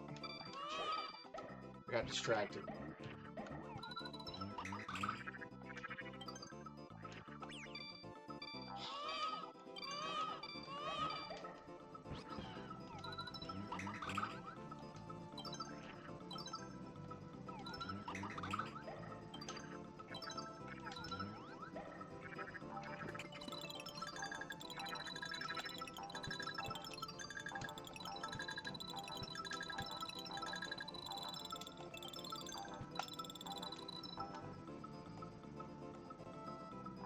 Okay.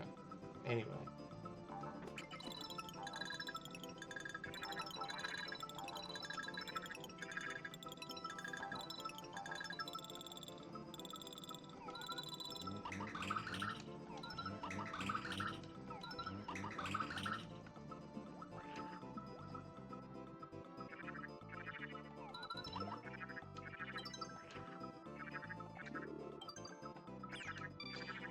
though? Why is he so freaking fast? Oh my god, I'm getting angry. He just freaking, like, charged me. Did you see that? I thought I had time. Alright. You little shitheads. There we go. All the monies. Okay. I guess I could have just done that. I didn't know if these guys would respawn or not. Womp. Could have just killed the booze. Or done that. Oh, this is spooky. I don't like this. I don't like this one. Woo!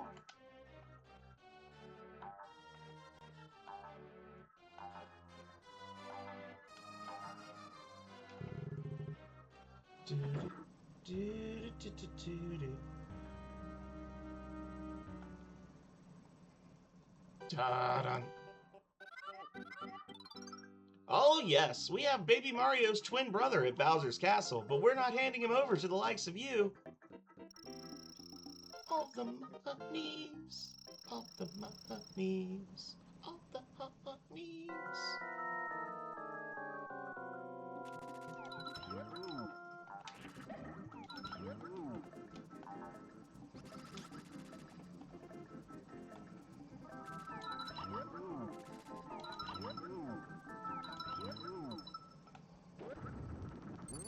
Direct.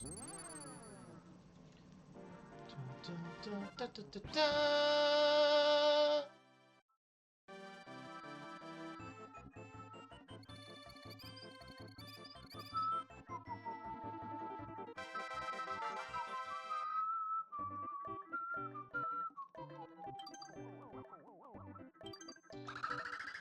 Oh, you know what? I take it back. The snow level's not the worst level. This is one of the worst levels. This is one of the most aggravating stages in the game if you're trying to 100% it.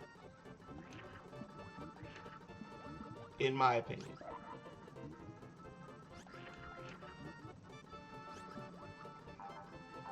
A lot of moving parts going on here.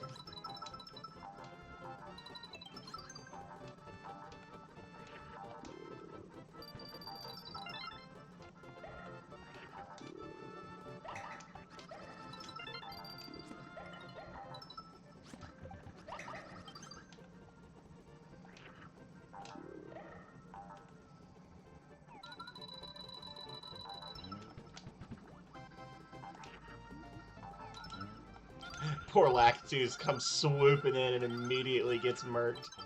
It's like, nah. You go away.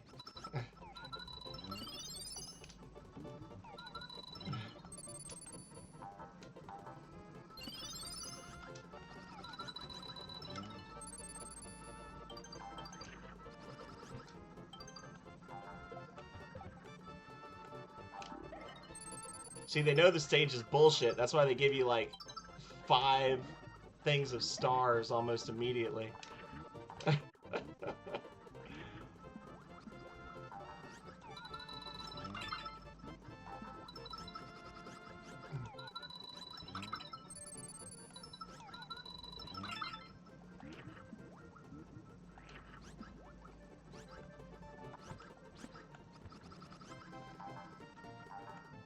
That's a trick.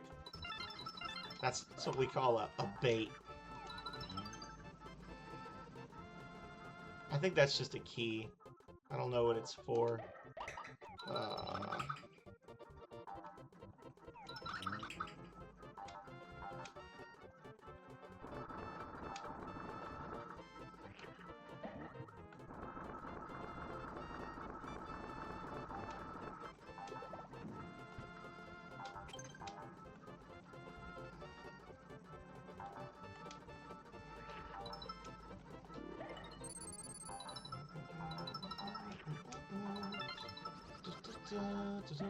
It's just a damn game. Alright.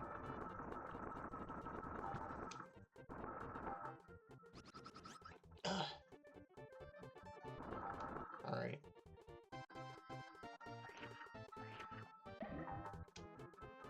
Are there any Shy Guys left that I can steal? I'll take this. This is good. The shell. Oh. Ooh.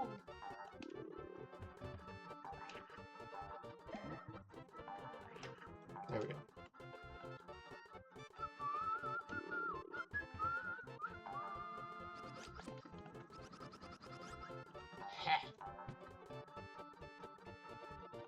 Oh, it's just an outdoor. Has weird diagonal demons. Yeah.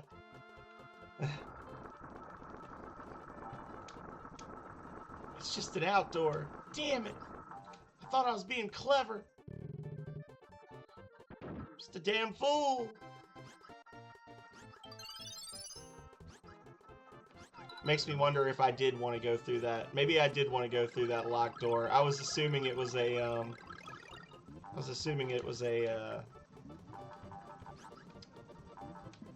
thingamajigger. A, game.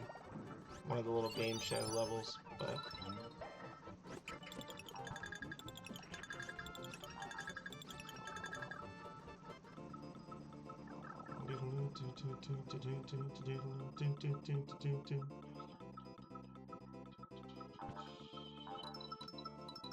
Whee! Whee! Oh no!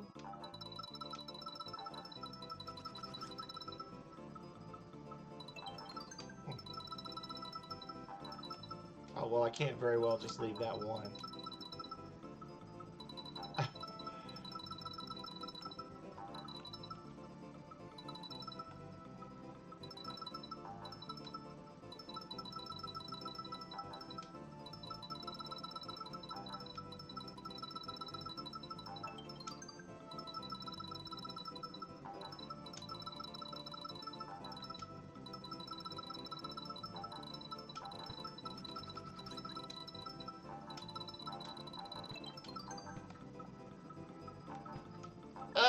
There we go.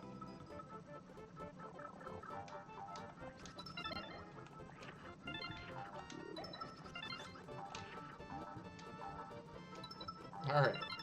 Everybody calm the hell down.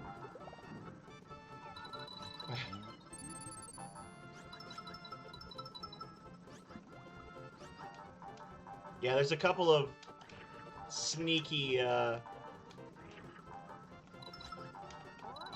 red coin boys here. There, okay. Get out of here. Can't remember which one of these it is. Not that one. I think it's the middle one. Yeah.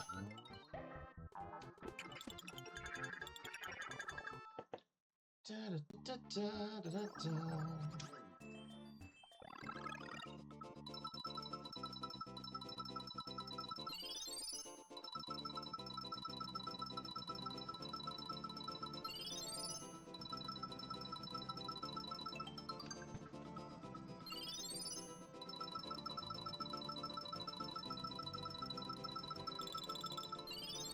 Whee!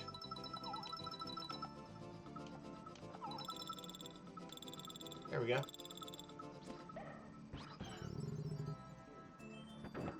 Isn't there supposed to be a bit with a train? I feel like we've messed. We definitely missed. We missed a section. We should have gone through that key door. Yeah, the key door is not a. It's not a game show. It's an actual thing we needed to do to get everything. Womp.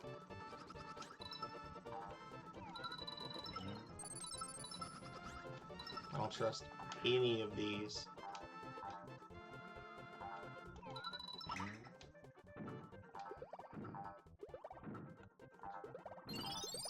Oh, damn it.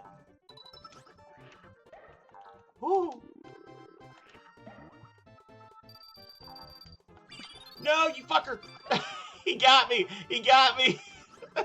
Damn it! All for a one-up.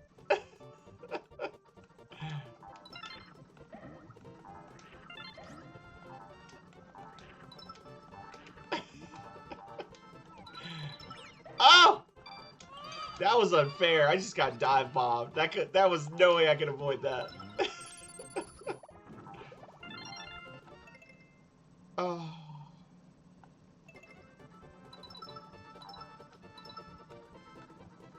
Missed a flower.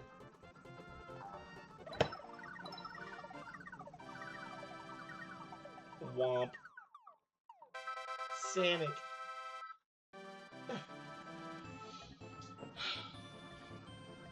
It's all coming apart now.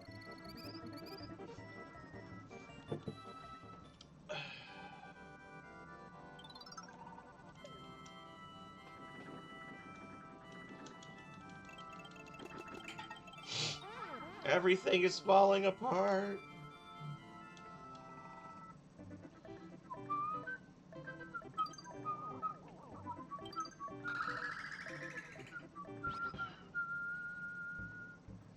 The Cave of the Mystery Maze.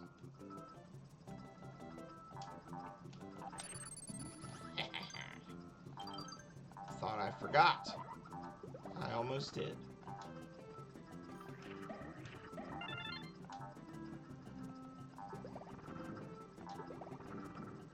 Ooh. Hey, Vidoof! Hello, friend! Thank you for the temple offering, Philip Schneider. Philip snatched it right as you came in, Vidoof. Speaking of, we have officially hit the goal for Dark Cloud. And as the person who originally requested it, I was going to ask you, I kind of know what you're going to, I think I know what you're going to say, but would you prefer that I play it on Wednesdays or Saturdays? So Wednesdays, it would be like now. Saturdays, I would be doing it at 8 a.m. my time. So I guess, I don't know. I guess, so I'd be playing like in the afternoon. I think you said before it was like 3 p.m. When it's 8 a.m. here, it's 3 p.m. for you. Gambling Grizzly, thank you so much for the lurk. Hope you're doing well, friend. Hell yeah. Time for sippies. Thank you. Much preach. I was starting to get a little arched. When we go play some more Arc Raiders, Grizzly, now that they've officially come out and just admitted what we've been talking about all along, which was that there is in fact aggression-based matchmaking in Arc Raiders. They officially confirmed it. Or we could play Remnant 2. The entire crew bought Remnant 2 and then beat the damn thing and never touched it again, and I'm over here, level 19, just trying to find randoms that won't kick me. Ah, that's fair. Well, you don't have to answer right away. I'm not going to start it until February, but just whichever day you think would be best for you. I want to do it on a consistent basis, like the same day every week. So if you end up thinking that one would be better than the other, just let me know. If not, I'll have to see. I feel like it could technically qualify for either slot because it's kind of a random thing that I've never played before, but it's also I think it could pass for a Saturday morning game. For a cozy nostalgia game.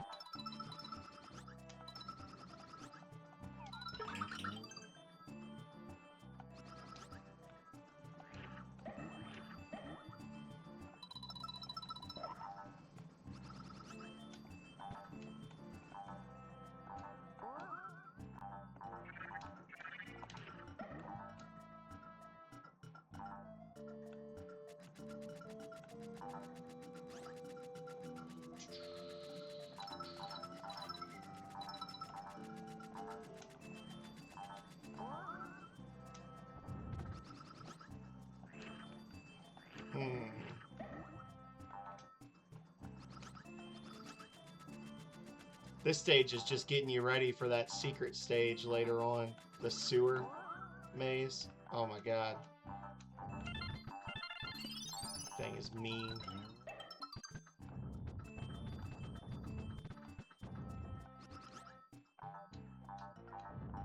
Woo! Ah. My amazing reflexes were all for naught.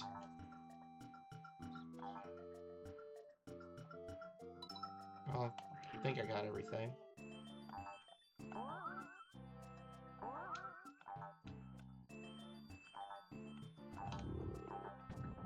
Oh, I think this is where I just came from. Yeah, I need to go up one more. Womp.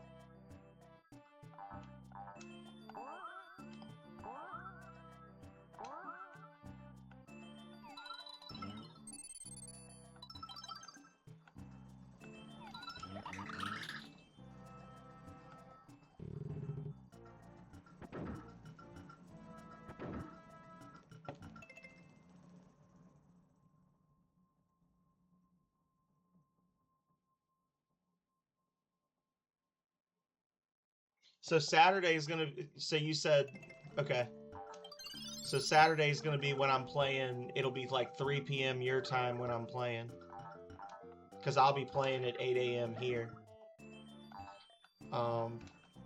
And I was telling them it's looking at how long the game is. Like I've never actually beaten it before. So I don't know how accurate how long to beat is, but it says between like 25 and 40 hours, depending on how thorough you want to be. And I want to be pretty thorough. So I'm thinking it's probably going to end up being like every Saturday between now and May. It's a pretty long one.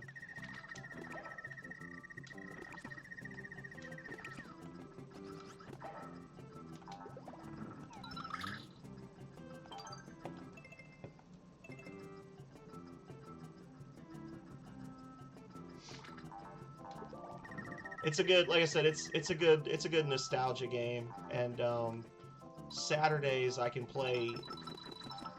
usually play a little bit longer, because you know, it's Saturday. What the hell did I miss? Oh, I know what I missed. Okay. I don't think I can go back either.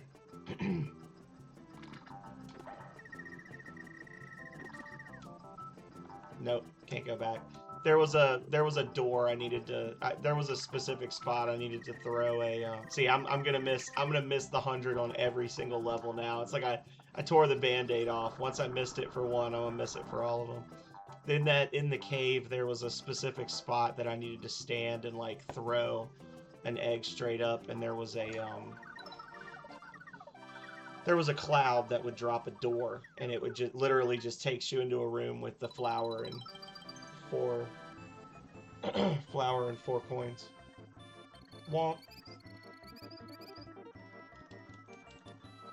That's okay. We're playing for fun.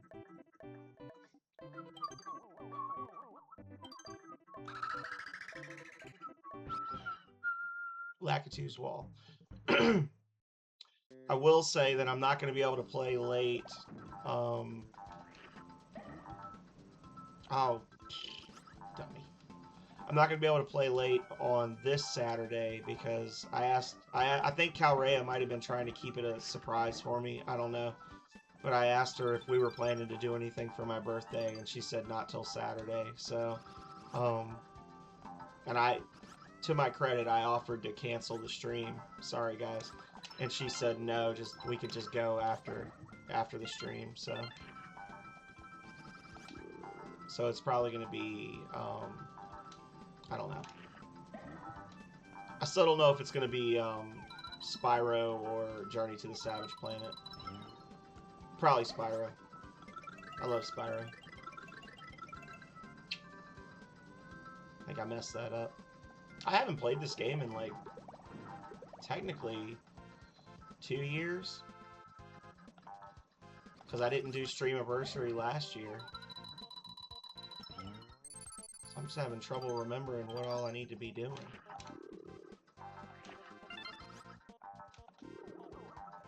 Oh my god. That's funny.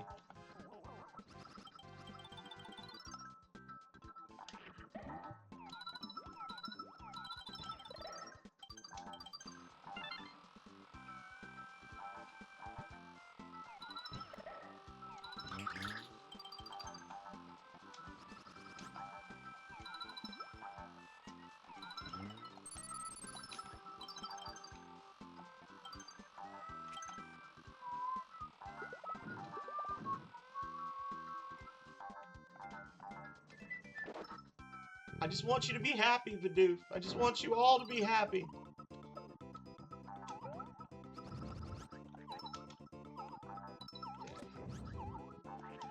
This bandit's gonna die poor.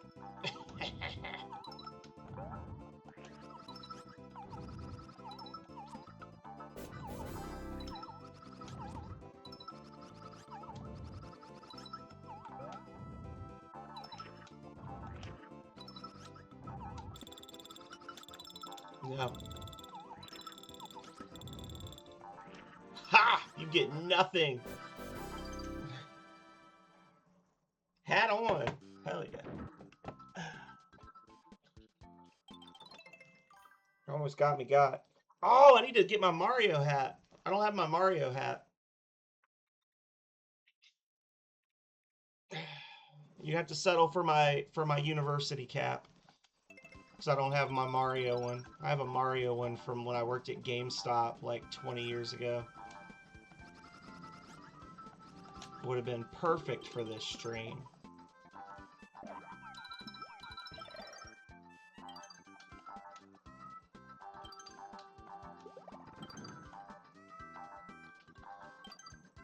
But I fucked up.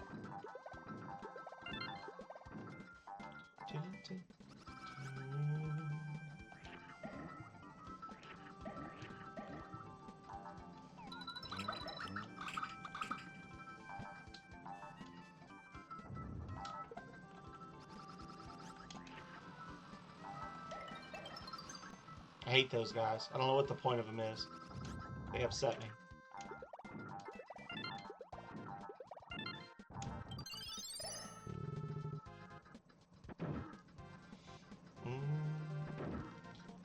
The cat from the old alma mater.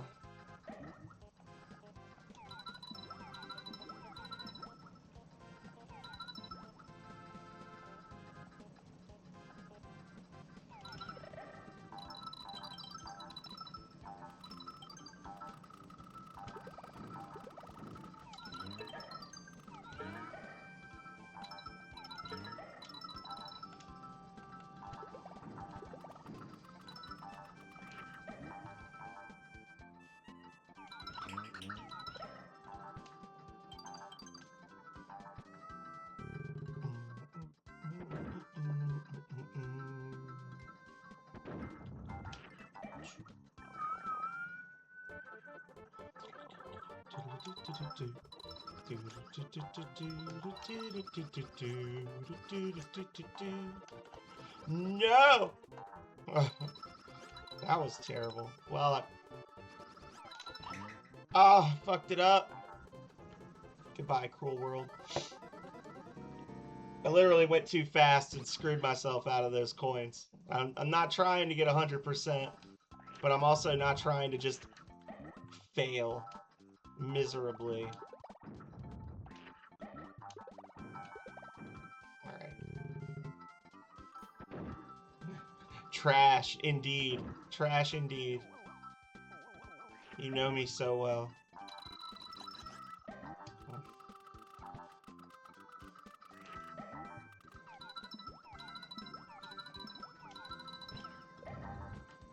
You like can't keep your balance when you're holding this one.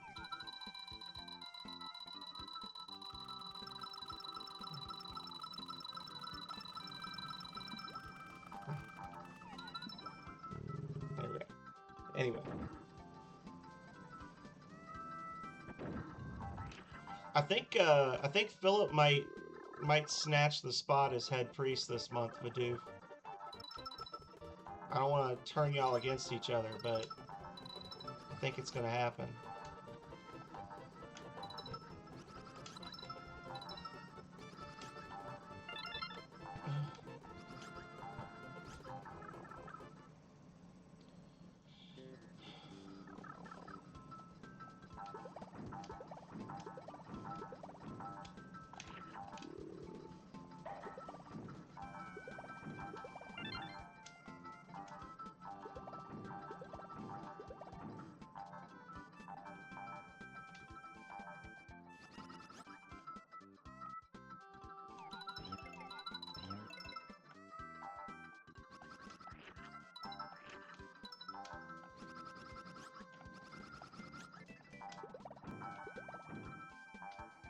you get up there?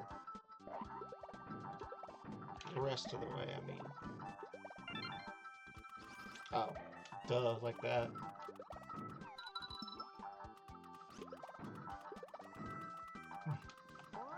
That's okay. Only person that's ever on every stream is me.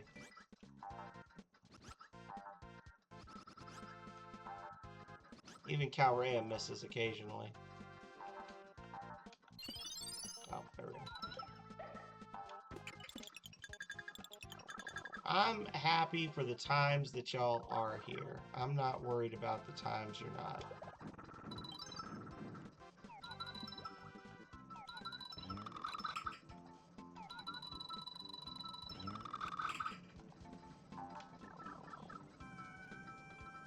But if we ever get to 50 average followers, and y'all stop showing up, and you keep me from becoming a partner, well, then you're dead to me.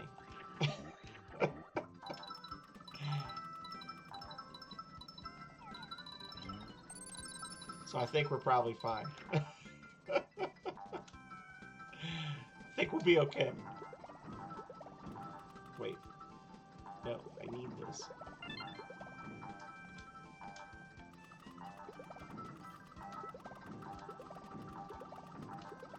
Exactly.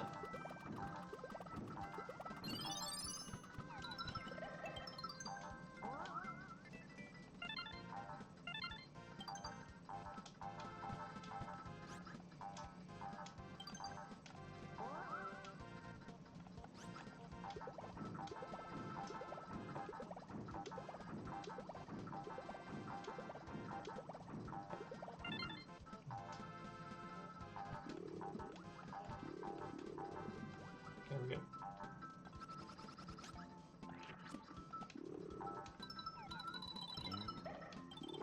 Woo!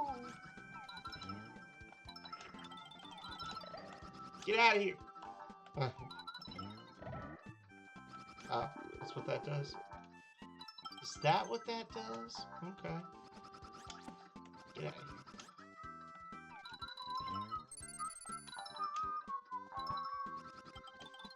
This is the worst spot. Ah!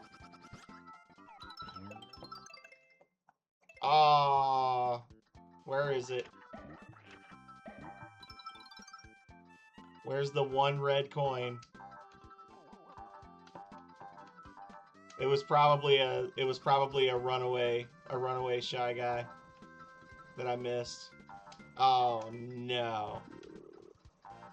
Unfair.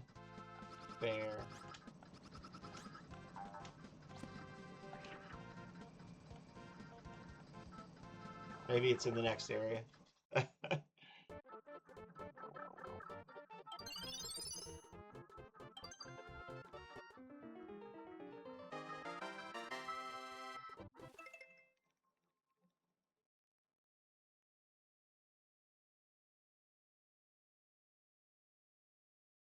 Fun. Fun.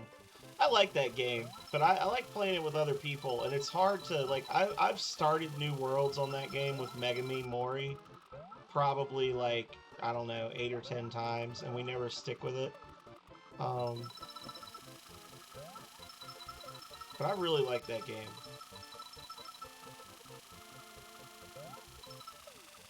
No, get up there!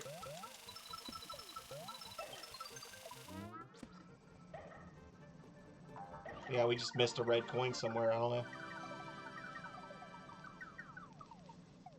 I think it must have been a Shy Guy that, like, flies in. It was probably when I was going across those clouds. There's probably one that flies in down below and I missed him.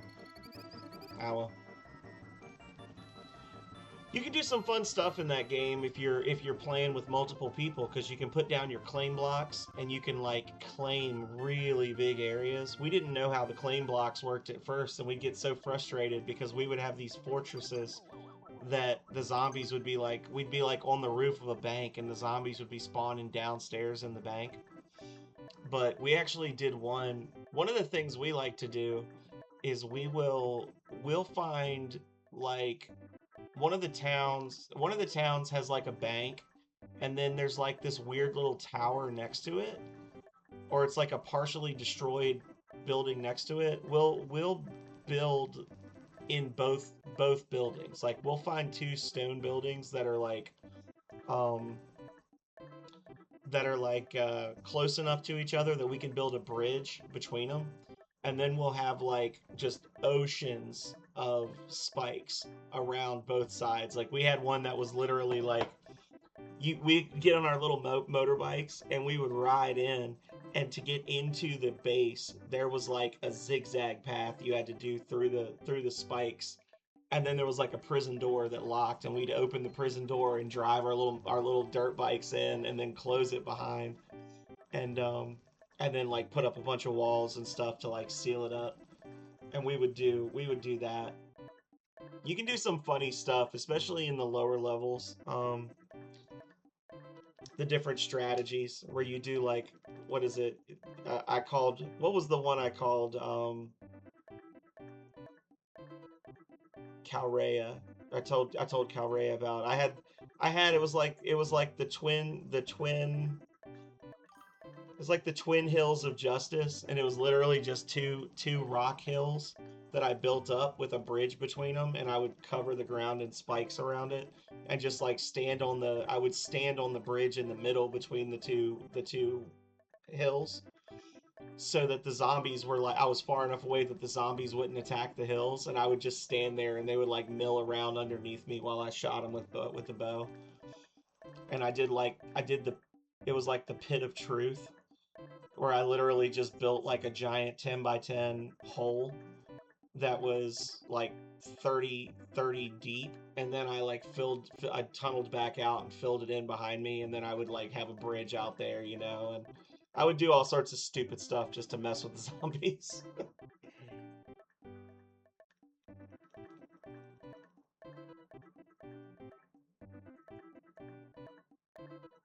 Yeah, that's the biggest negative with that game, is that the RNG for some of the stuff I mean, obviously the RNG is just brutal in general, but you can start a game, you can like start a new game and have like a really nice spot and literally just never find the stuff you need to be able to boil water. And then you just die. Like I know he and I made it all the way to like day 7. There was one that we made it all the way to day 7, and we still didn't have like the cooking grill or whatever. Like we couldn't cook any food. So we were literally just eating like mountains of raw corn and blueberries and stuff.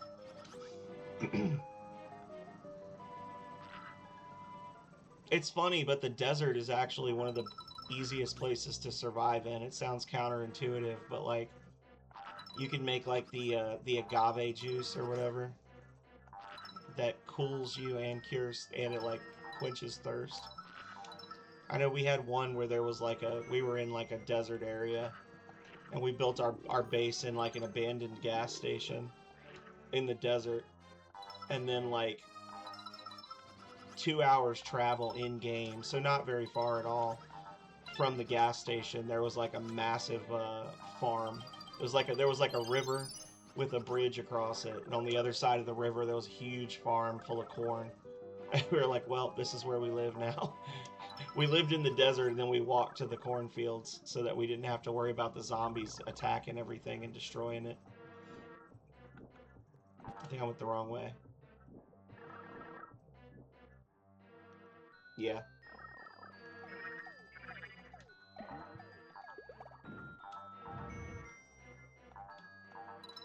Yeah, I definitely went the wrong way there. I should have gone top left first. Well,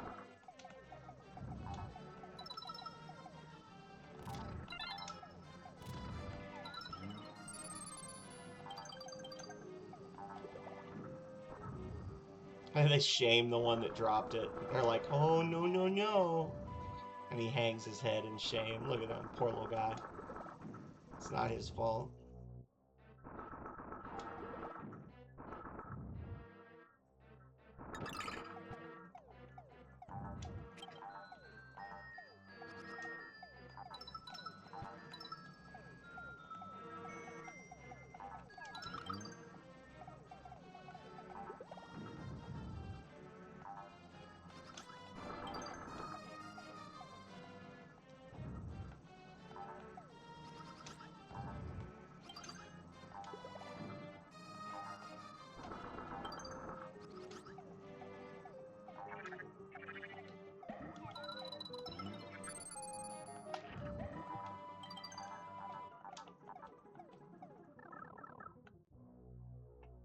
that's rough. Day 14 and still scavenging. Mm. Mm, mm, mm. I'm gonna tell you what I tell Philip. Get your bread up, sir. I'm just joking. I'm joking. I mean, I have said that to Philip, but I said it in a joking manner.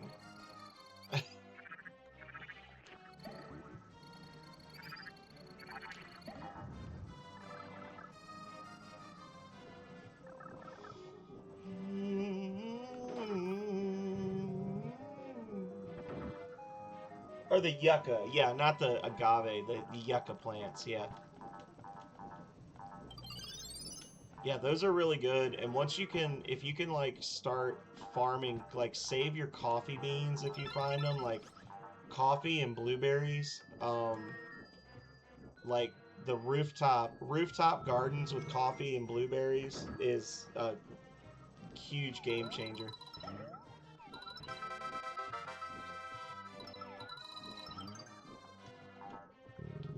Like, it doesn't seem like it's going to be good because of the time investment, but because you can just keep replanting the blueberries to get more plants, like, you can scale your operation very, very well. And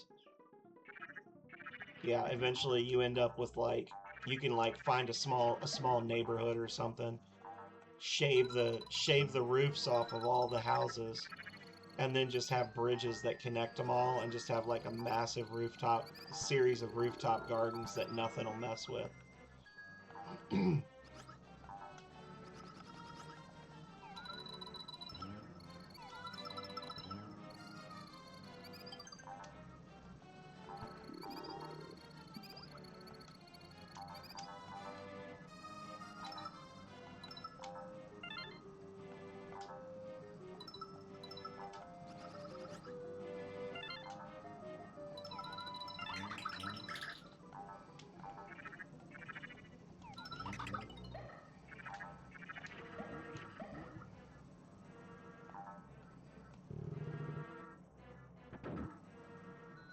Yeah, once you find them, it's like you find one, and you just hold on to it until you're ready to start planting stuff, you know?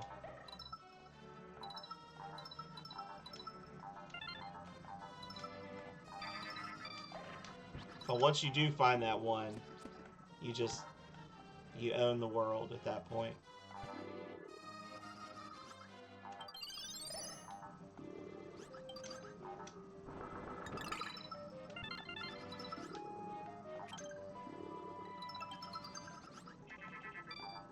I tend to focus my efforts really hard on like archery, stuff like that in that game.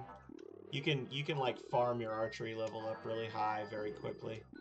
Just like I said, just getting headshots on all the zombies during the early blood moons, and it's super helpful later on. Yeah. So the back half of World 2 was just absolutely disgusting. We did a terrible job. We didn't get 100% on any of the levels, but that's like, oh, I moved it, damn it. But that's okay. Because we had fun. And we are averaging around an hour-ish per world. Yoshi, dear, that baby is going to cause disaster to befall the Koopas. So give him here before you accidentally get hurt.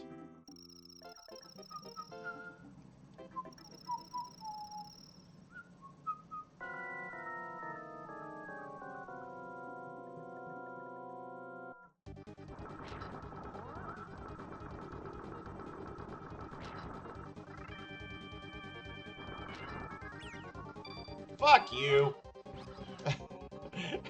I disagree. For all the talk of how did you not get hit by that rock in World 2-1, man, I've gotten just barely nicked by about 8 things since then that I just disagree with.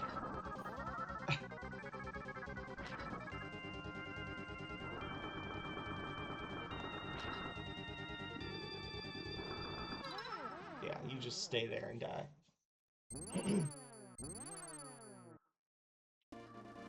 Noise. You don't just punch them?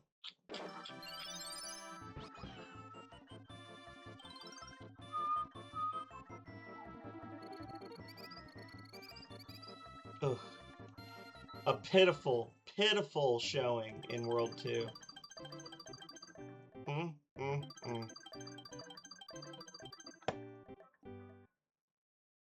Terrible.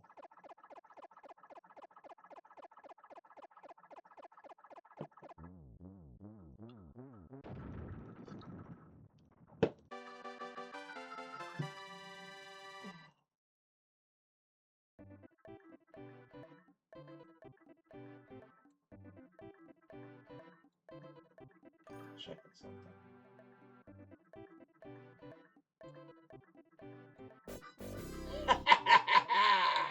I snatched it.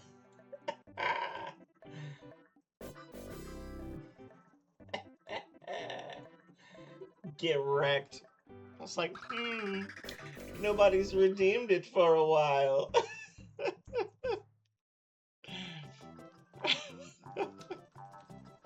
I don't know why I did that. Intrusive thoughts win sometimes, guys. I'm sorry. Alright. I know I say this every time I stream this game, but Monkey World is my favorite world in Yoshi's Island. The colors are just a little bit brighter. There's just a little bit more going on in the world, in the background, the foreground with the little baby froggies jumping around and everything. I love it. I feel like they just tried a little bit harder.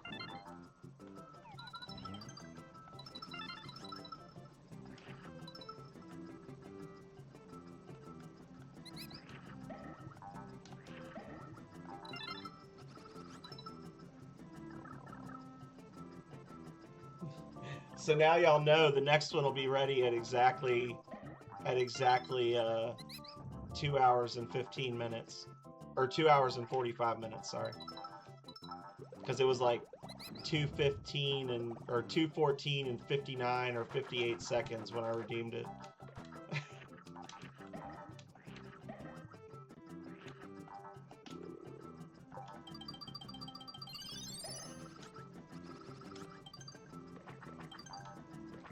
And I did the donate to the treasury, and then and then as soon as I did, I was like, "Oh shit! Watch me win."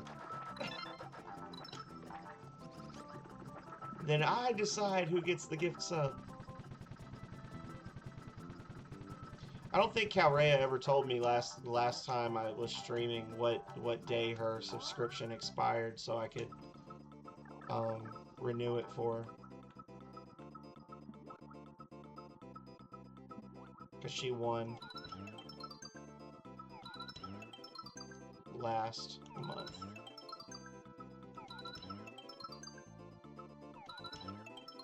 Can y'all believe it's only been a week since New Year's? Holy cow. Okay, well that one just gets to live. Psych.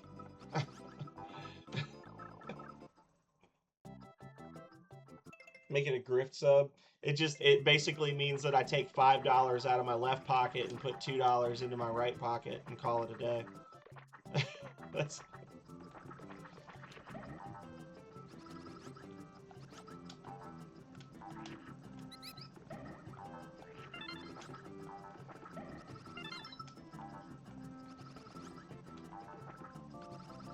I don't know what it would make it. The only way to prevent me having to deal with that question is for everybody to donate to the treasuries as much as possible to lower my chance of winning. And then I don't have to figure it out.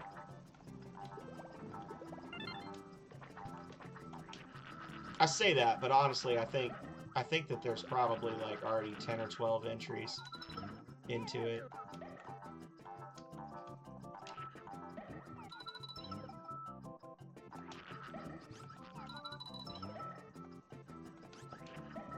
I feel like a lot of people don't, part of the reason I talk about it so much is because I feel like a lot of people don't or might not necessarily go through the channel redeems and like actually read all the descriptions and try to figure out what they are.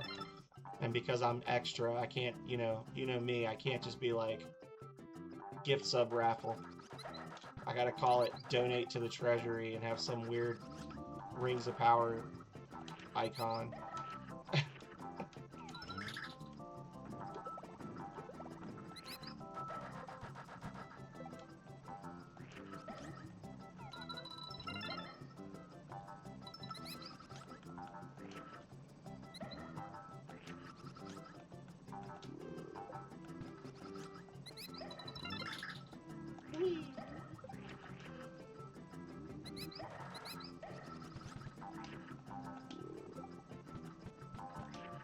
No!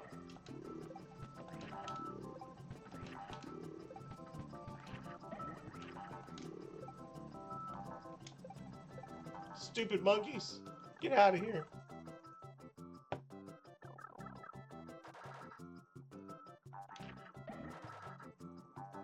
You said 14 on discard? What? Oh, on Discord.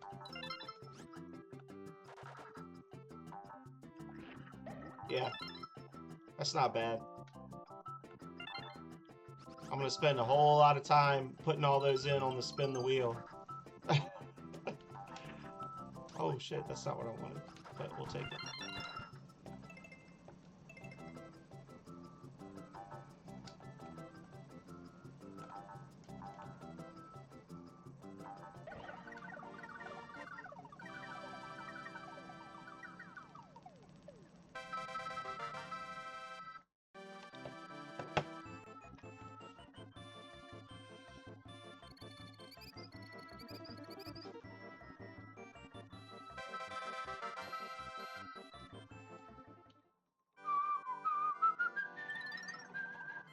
Roulette! 1-up chance!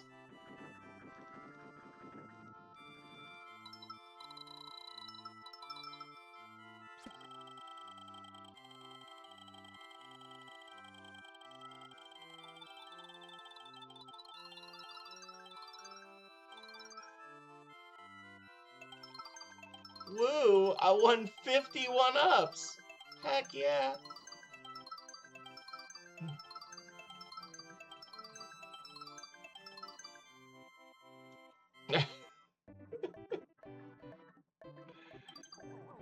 How insulting. I guess if I'd have gotten time 0, I'd have been like, ah, but, you know.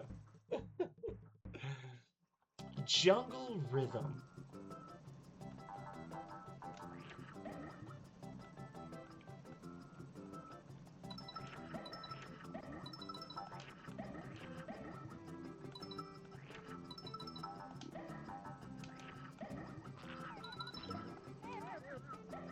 This is a previously undiscovered tribe of Shy Guys that has never had contact with the Mushroom Kingdom. We're gonna just zoom in and start killing them.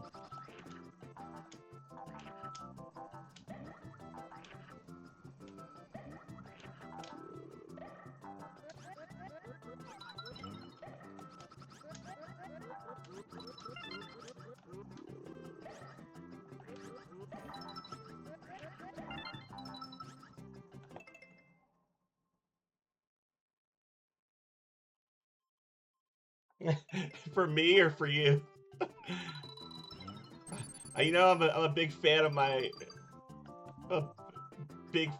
own jokes. So.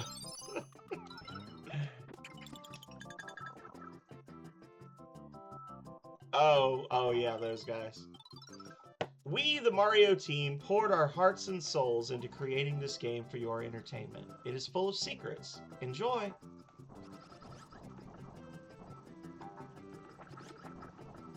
Come here, Poochie. Poochie, come here.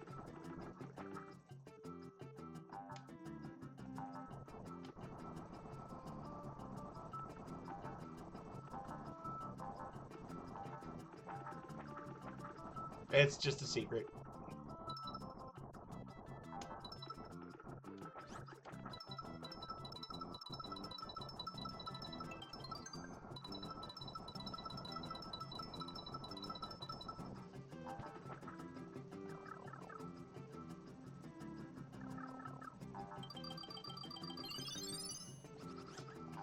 No, it's not what I wanted. Oh no.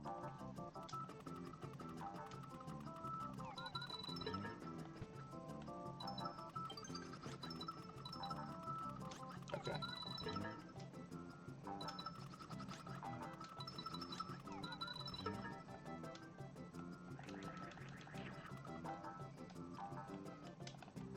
Do do do do do do.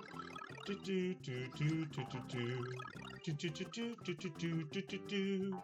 Do do do do do do do.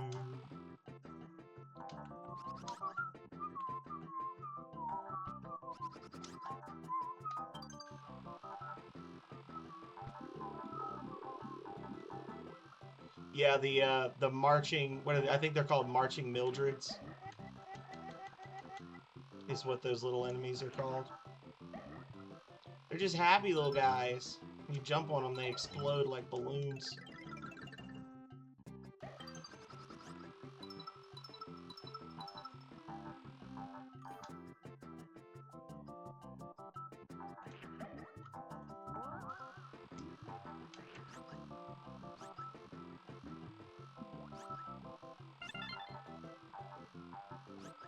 Here's a random ass secret for you. Just jump to the left.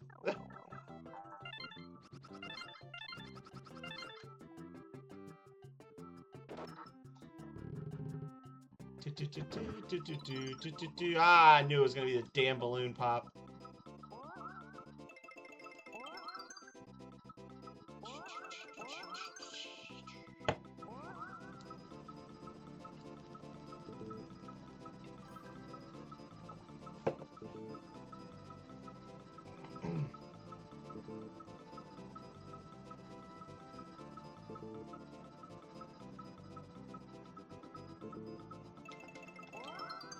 I think I didn't wait long enough. Oh, look at that. Perfect.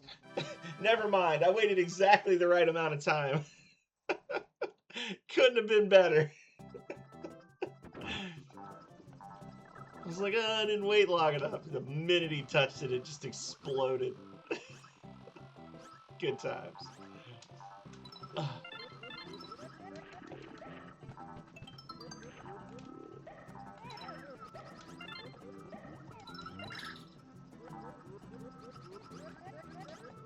Oh, poor guy.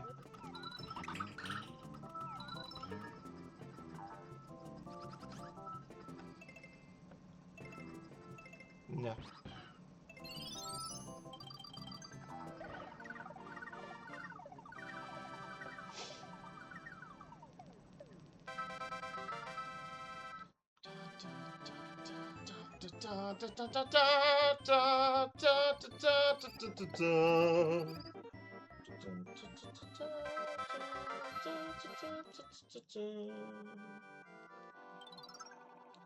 One up chance.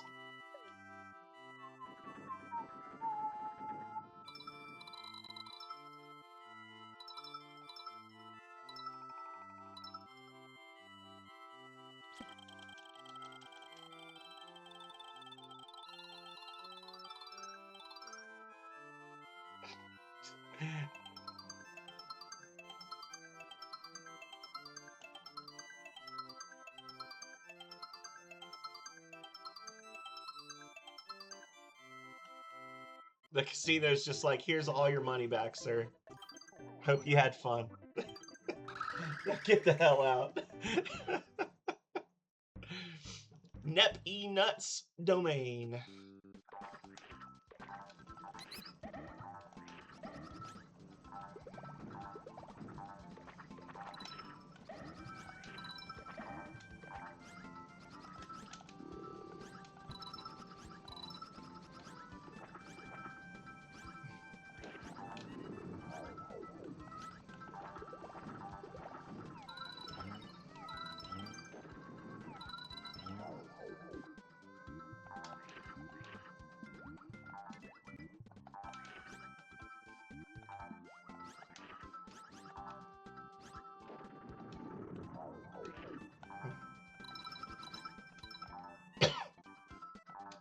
Correct.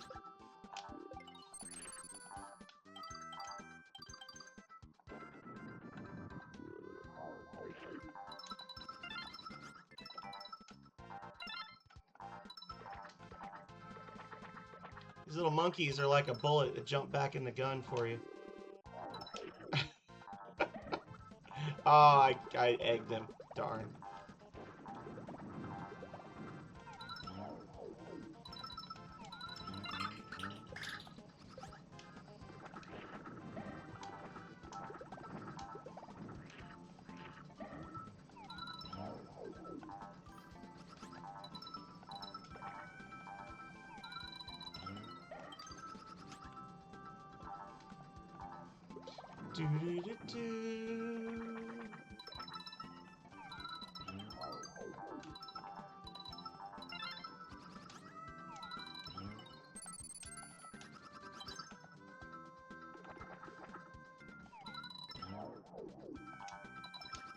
No, I knew.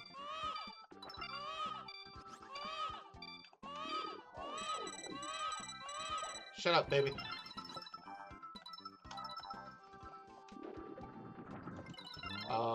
What?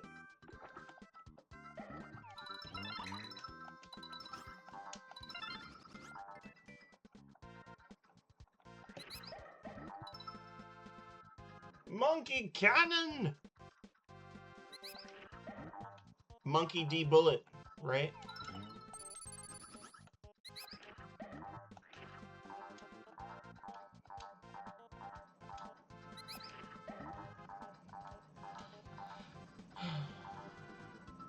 I just thought of this because of the monkey tail thing.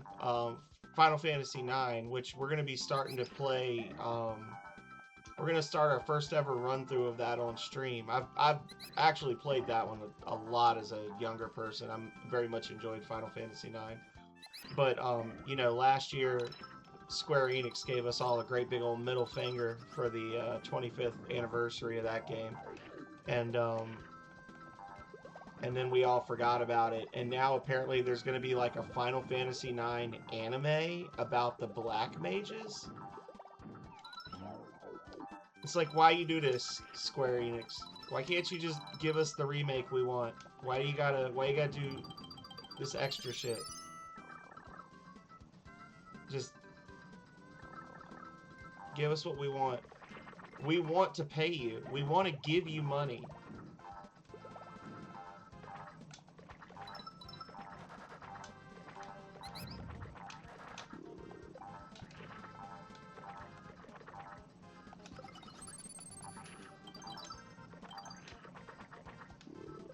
Correct.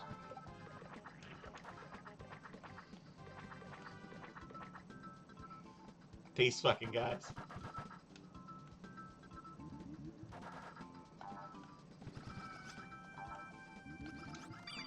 Ah! They're so slippy, though. Damn it.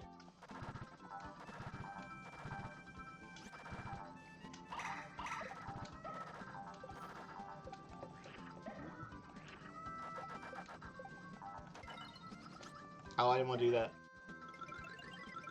I did not want to do that. Dang it. Oh.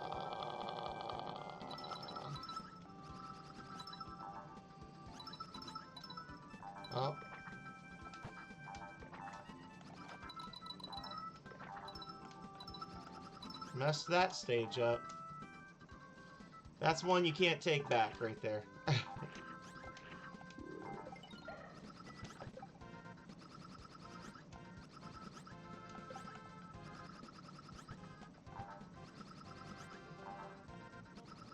Nothing up here. Jerks. This monkey's like, I'm fine here.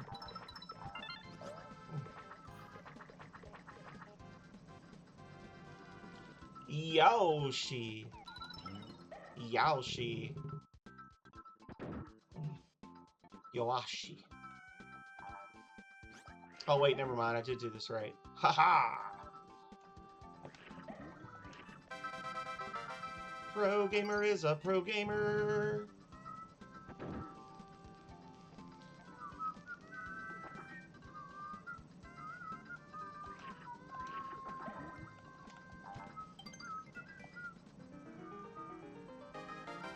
So I have to assume that this will respawn. Right. Ah, nothing up there. Womp.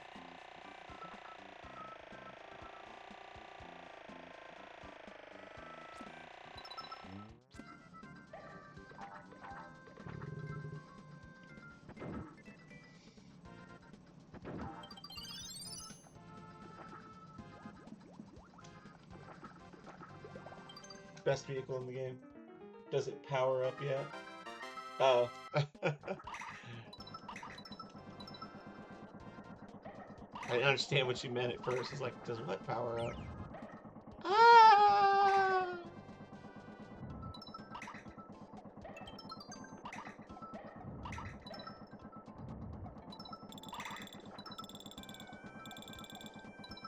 I was so close. I like the idea of the Yoshi submarine more than I like it in practice. It's always a kind of a stressful stage. I don't know why. It's just a little janky.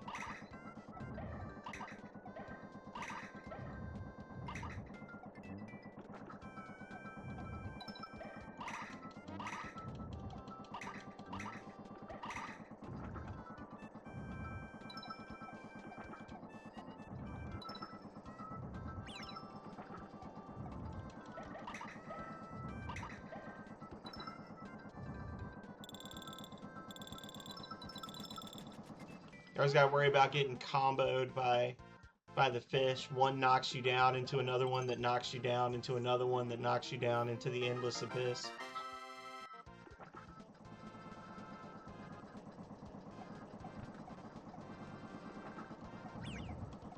Like that.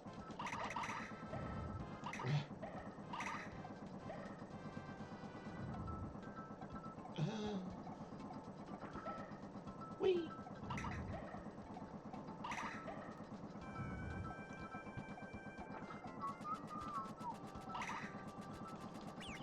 You fucker. It's like, you better be lying.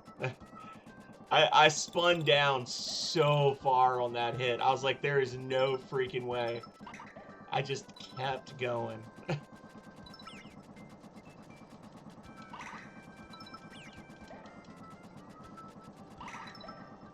It's wildly inconvenient when you get hit, too.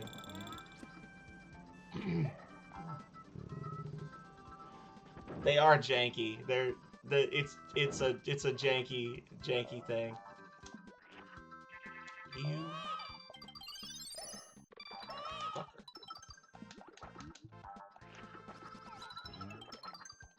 There. Okay. Everybody calm down.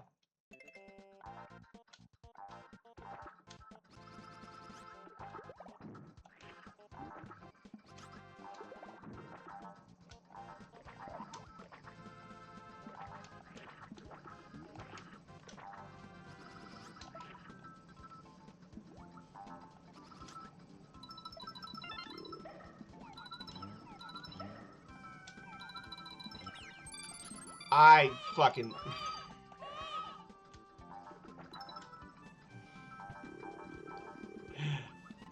Okay. Okay.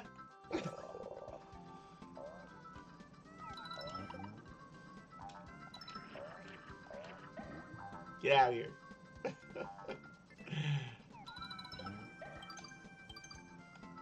Excuse you. Alright, here we go, here we go, here we go. It's game time, y'all.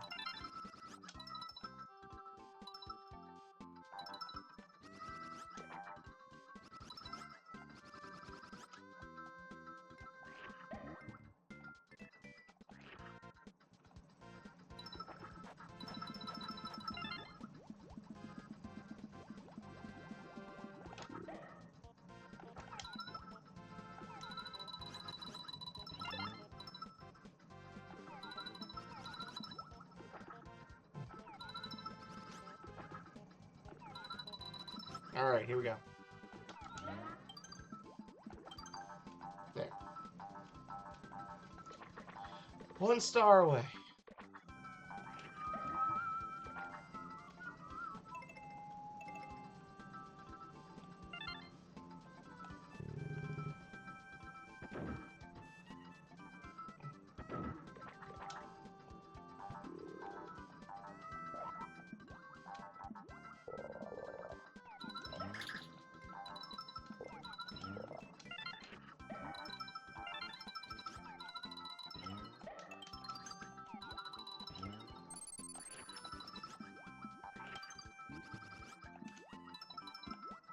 Alright.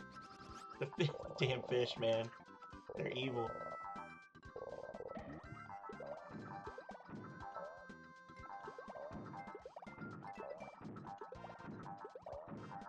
Oh.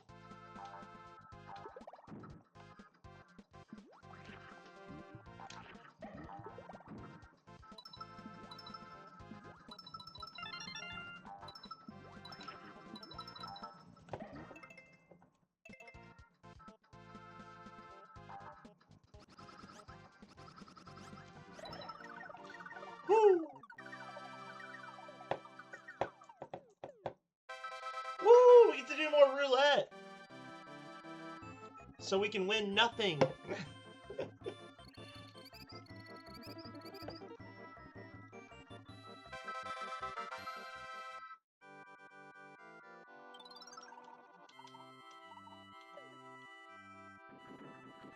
Alright, y'all.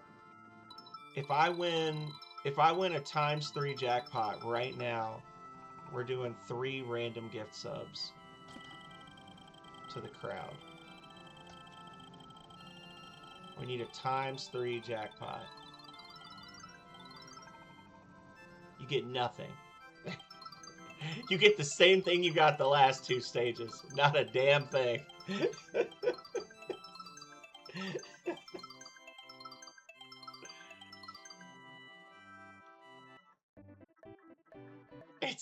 It's such a stupid game. It's such a jip. All right.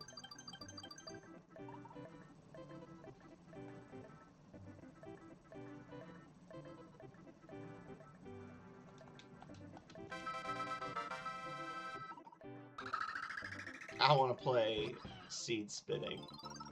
Watermelon seed spitting contest.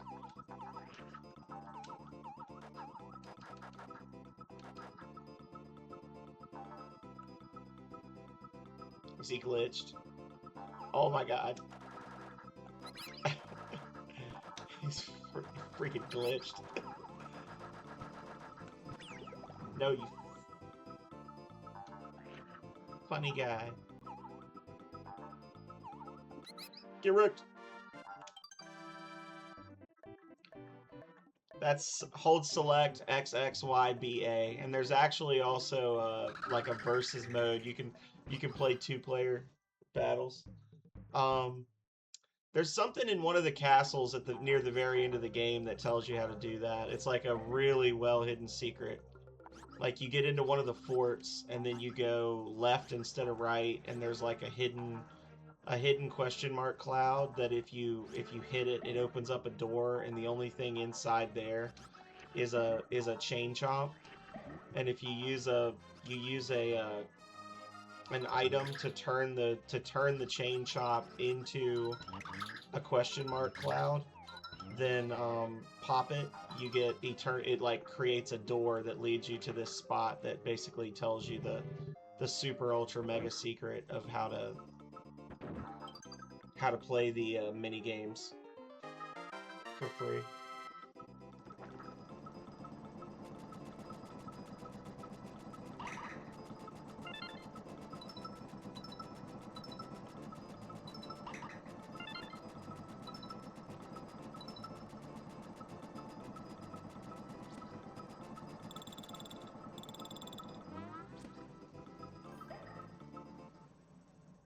Mini game. Exactly.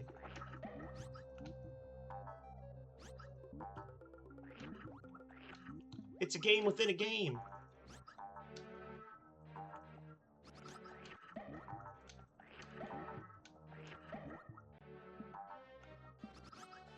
I don't know if I told you this before, Philip, but one of the things that we actually planned for the original, not Voltage Genesis, but for the original Voltage that I was working on, we had like other games that we wanted to do, right? Like we wanted to do a more like kind of tongue-in-cheek D&D inspired RPG that was a lot shorter. We wanted to do like a top-down shooter, which we did the twin stick shooter, but I wanted to do like a Galaga style shooter. Just a lot of different little mini games that we had wanted to do just for like funsies to make.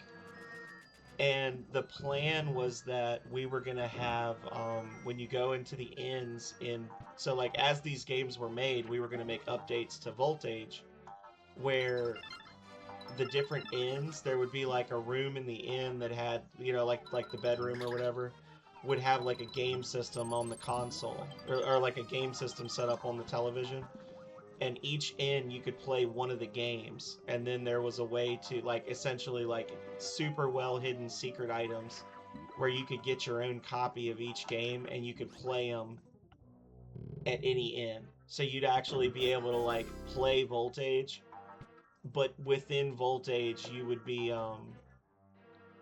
able to play like the entire library of games that we had made. And then the little D&D inspired game was going to be an actual D&D campaign that you could join with the character Gary, the guy in the Battler's Dungeon. You were going to be like, if you had the right party members with you when you went to talk to him, he would ask if you wanted to play D&D or Lockups and Lamias. And if you said yes, you'd be able to do a chapter of that game, and then you could leave and like come back, and basically he'd give you like item rewards or whatever as you completed parts of the story.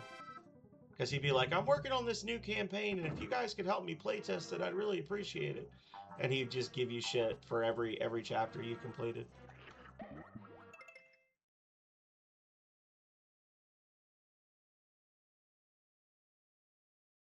The secret arcade zombie level on BO1, is that supposed to be Breath of Fire 1?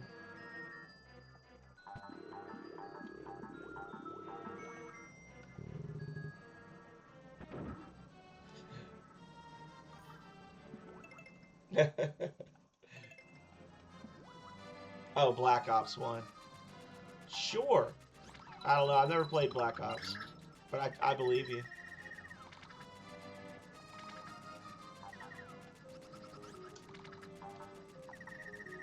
No, you stupid fish.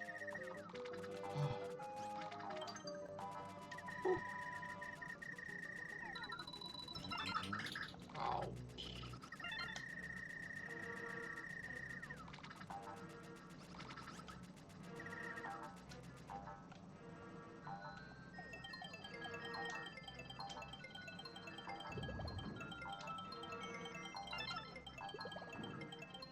I can't remember if this is where I'm supposed to go.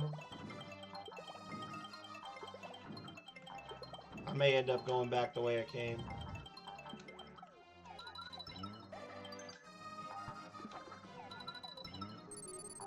Yeah, I think I need to go back.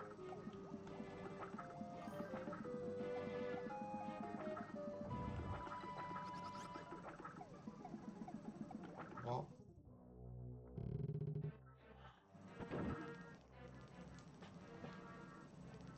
Yeah, I made a game like that for like Android. Technically I made it for Android and iPhone, but it didn't really work right on the iPhone for whatever reason. Um and it's just like a little endless wave shooter game where you're basically playing as this guy. You're fighting little like pixelated versions of different common monsters from Voltage Genesis. Um, and there's randomly placed on the map. So every time you start a new game, the map gets randomized, and there's like rocks that block your path, and there's little turret spawners. And every time you complete a level, you get um, some volts. You get like 1 volt per level that you beat, and you also get a volt for every monster you kill. And you can pay money to unlock little temporary turrets. So like a turret will help you for like each wave takes as long as it takes to kill all the enemies, but you'll get a turret for like 15 seconds, and it can be like a healer turret, or it can be a turret that slows down enemies, or it can be a missile turret or a machine gun turret. And then the enemies will drop guns as well, or you can like use one of the spawners to like basically 3D print ammo for different guns. So there's like guns from Voltage Genesis that are the guns that you use in that game.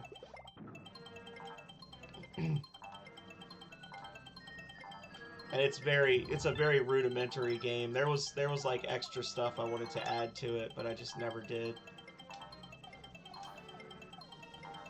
And it's not even, I don't think it's even available on the Android store anymore. I think they took it down because I was supposed to renew some license or certificate or something and didn't, and they took it down.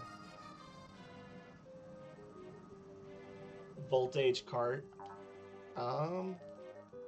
Never really wanted to make a kart game. I had really wanted to make like a 2D fighter, and one of the original people that started the whole project with me was really big into 2D fighter games. And it would have been a ton of work because 2D fighters are hard to make. But that's actually where the character Corbett came from. Corbett was actually originally, because the roster was going to be like one of each of the races in the game, and then a robot, and then you would have like it would be kind of like the original Street Fighter, where you would have like, you know, 6 or 8 playable characters, one from each faction, so to speak, and then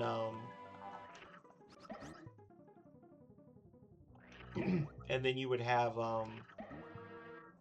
like a champion from each country that you had to fight, and those would be the bosses, and then the final boss is the Watcher.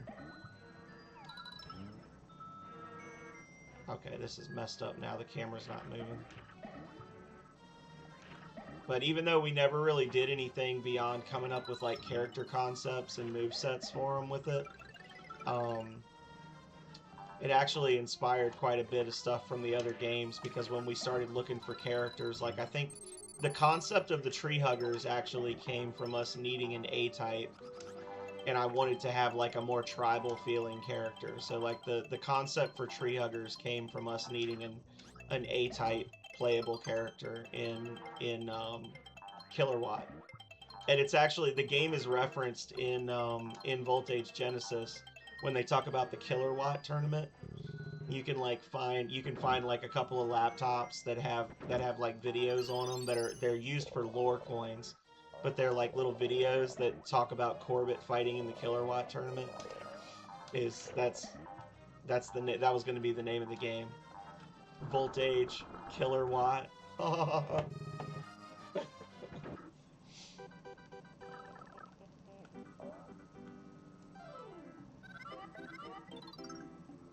Great job, Yoshi. Now you'll be Froggy's lunch. Hee hee hee.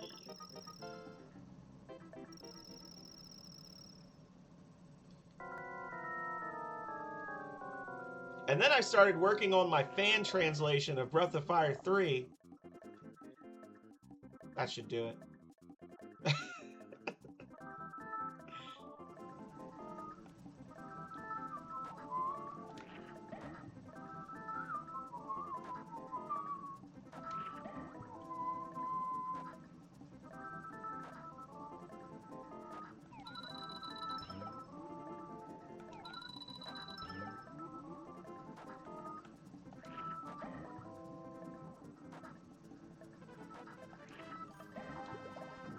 There's a secret way to beat this fight where you just ground pound directly on this downwards hole 100 times and you shoot out.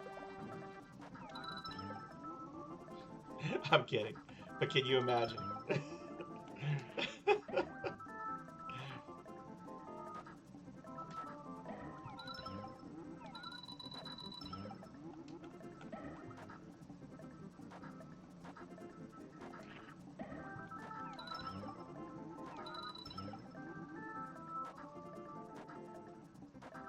I think this boss takes more hits than any other boss in the game to beat.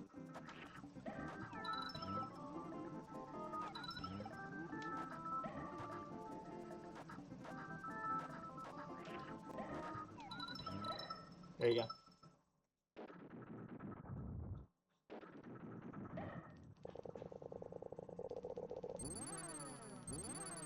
Quick, somebody talk about how the strongman character for Breath of Fire 3 should have been Zig and not Gar.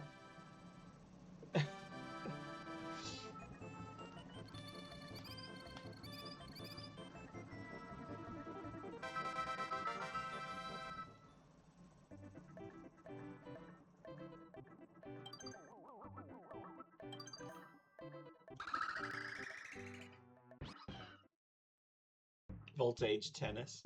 Lord. Never. I don't know the first. Well, I do know a little bit about tennis. We had. I don't.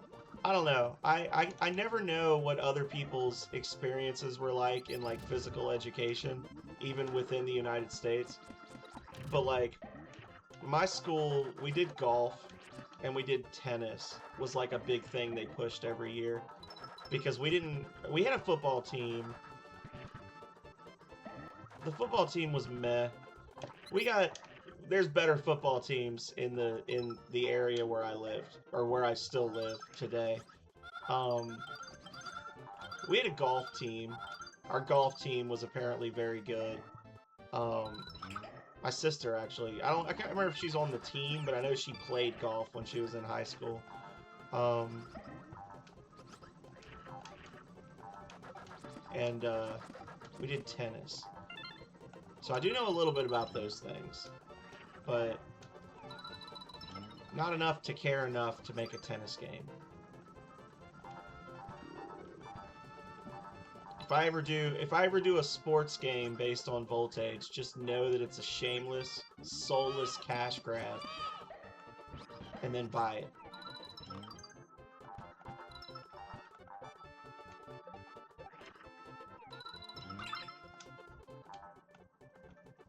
Because I'm obviously hard up if that's happening.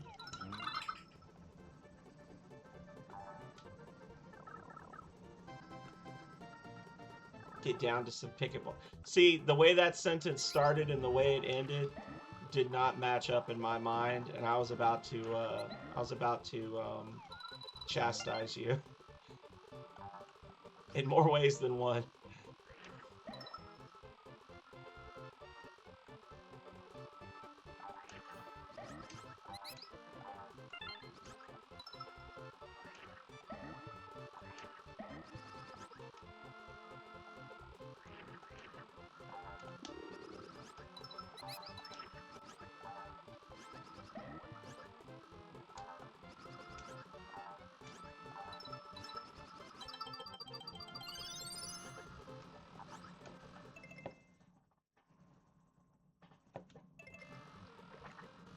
I don't know that.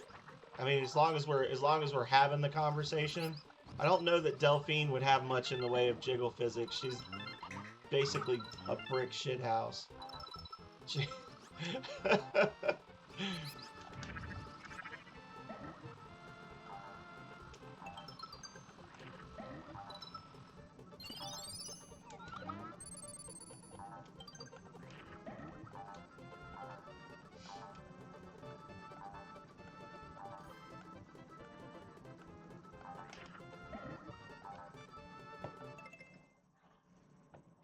Yeah, it'd be two pixelated squares moving up and down as they walk.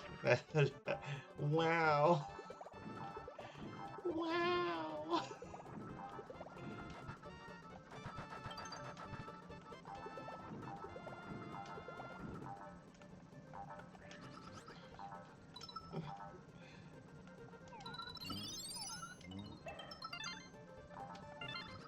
He knew what was about to happen and he bailed.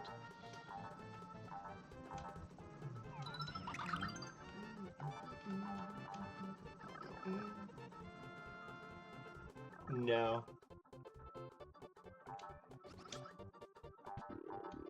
Never.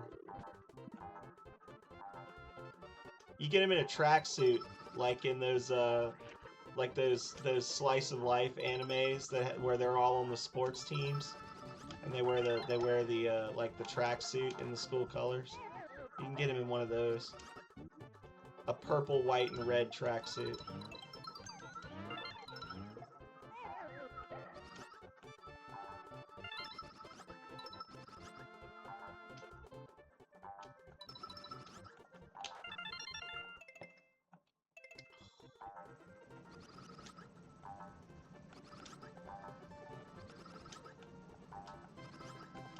Oh, I almost walked off. Oh.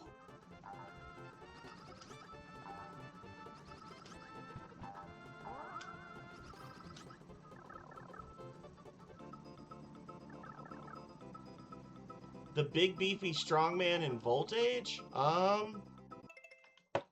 Probably Delphine, to be completely honest. Or Jurgen, the guy with the giant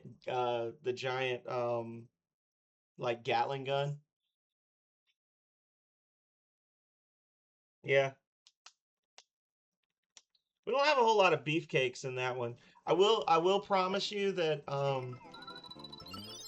whether it matters or not to anybody here, I will say that you do have a traditional beefcake character in Voltage Apotheosis, and not only is he a traditional beefcake character, but he is literally from a town that, I kid you not, is named Rand. Because when I was coming up with town names for the Voltage games, I basically it was like a D&D town name generator that you could give inspirations from different countries. So you could be like, oh, I want this to be inspired by like Portuguese, or I want this to be inspired by whatever. So the reason all of the names in Marema in Voltage Genesis, the reason the names all sound kind of like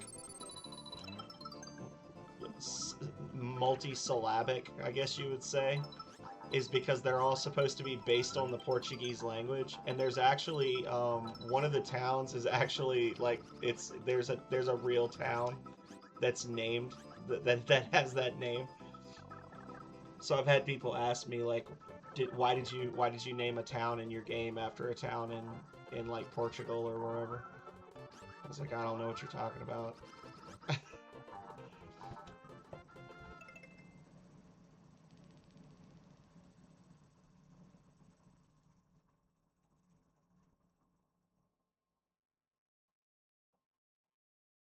Does it have Tony the Tiger or equivalent? I don't know what that means.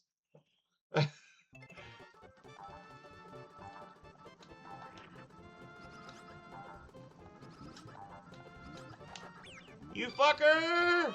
I knew it would happen! I literally was thinking, like, you know, I should probably take the bottom route so he doesn't hit me. Worst monster in the freaking game right there.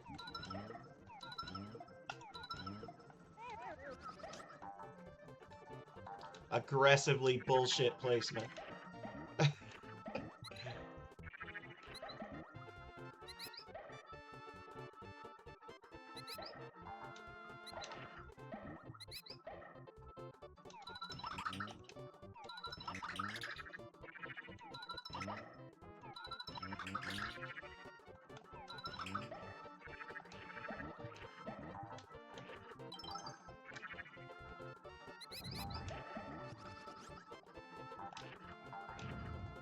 Okay.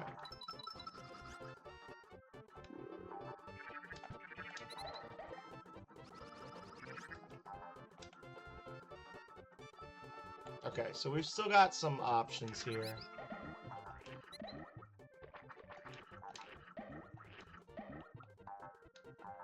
I will say that the cast for Voltage Apotheosis is a little more, it's a bigger cast. There's actually, like, I think 16 playable characters in that one planned. No repeats. So I will tell you, none of the characters in Voltage Genesis return as playable characters in the next one. Some of them are in it, but they're not in it as playable characters.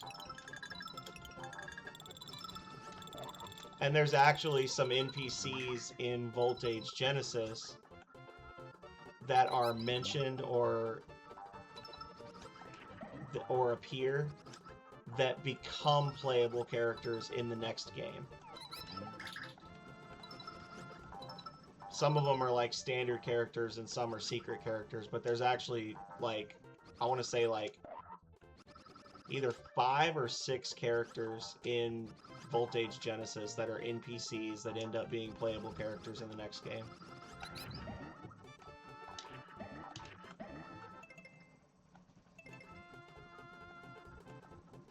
Yeah, so I just missed a flower somewhere and I have no idea where I missed it.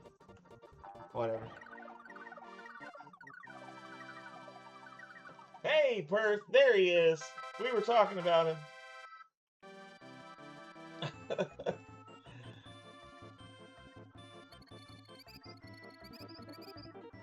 We were talking about Perth.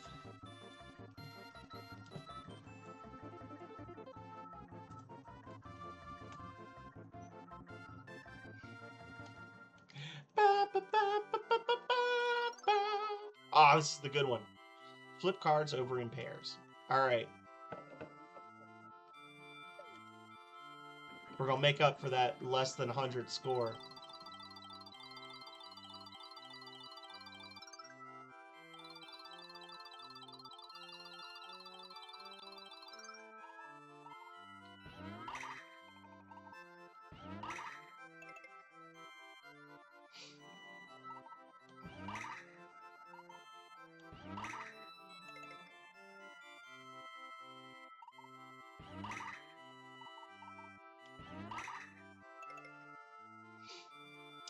This is the good game. This is the game because as long as your memory is good and you pay attention, you get a ton of freebies.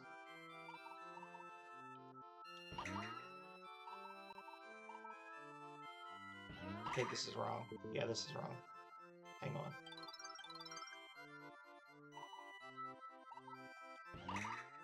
All right.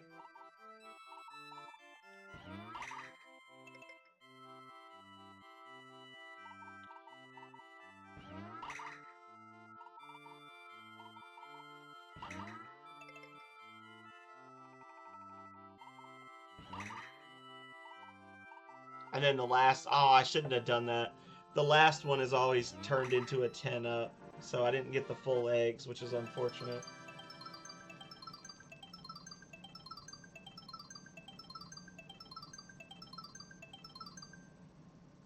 Were you rereading the old the old chats, Perth? The Cave of Harry the Hedgehog.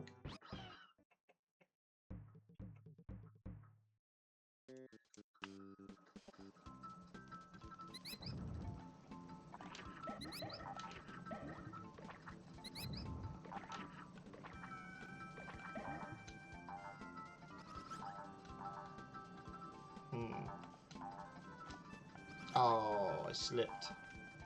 My feet are slippy.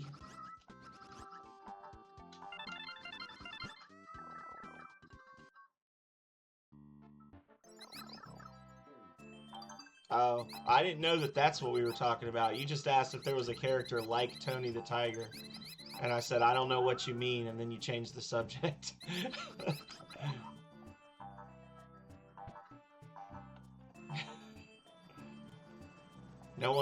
No one cleared this with me.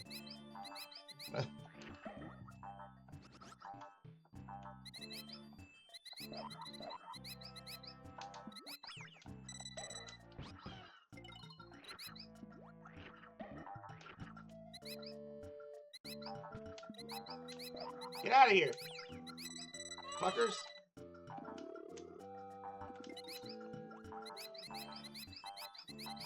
I need these fires. I need these flames. All that for nothing. You know, interesting thing that I didn't really think about when I was playing this as a kid. But you notice we're in a cave right now, and there's like windows in the background. I don't know what the significance of that is, that they felt the need to make this into like a house. But they surely did.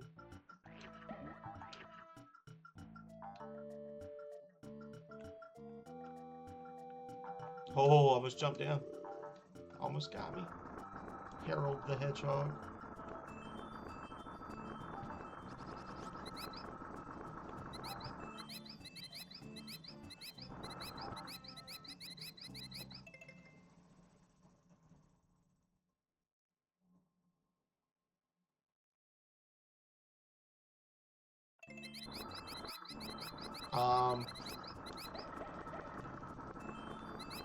Listen, Philip bought a CPU and now his brain is overloaded. You can't listen to anything he says because he's lying. just lying. just not being truthful right now. I would never disrespect Gar by putting him into content like that alongside some Tubbo like the Kool-Aid Man.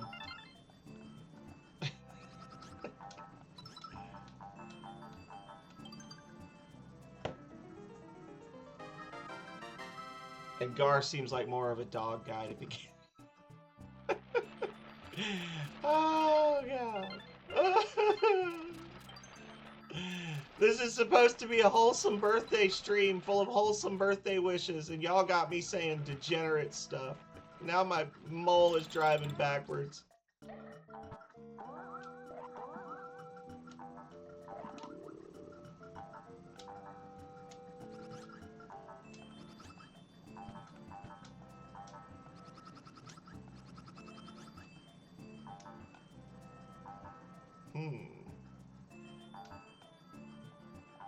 I don't trust it. I don't trust it. I don't know which way to go!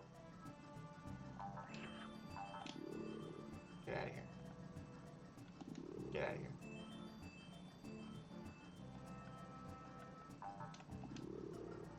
The arrows say to go this way, but it feels like a lie. Oh, Lord. He's freaking out.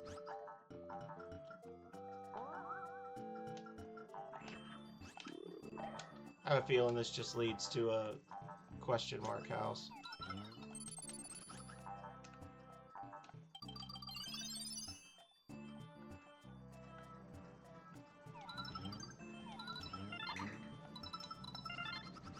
Wow.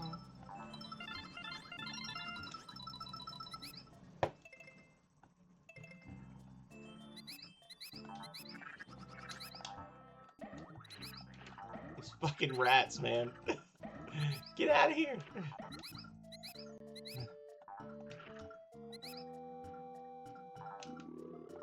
Yep, I guess that was the right way.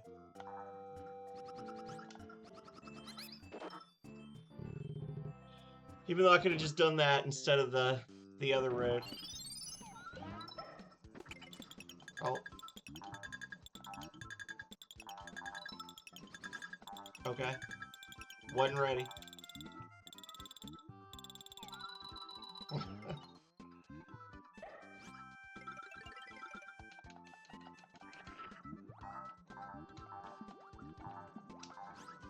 Keep missing one flower every time. I don't know what I'm doing.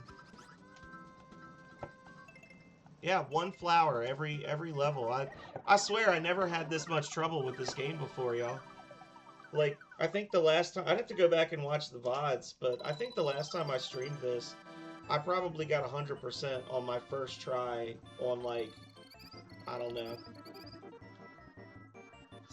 58 out of the 64 stages. And as soon as I voiced the opinion that not getting 100% would be okay, I started to do not that great.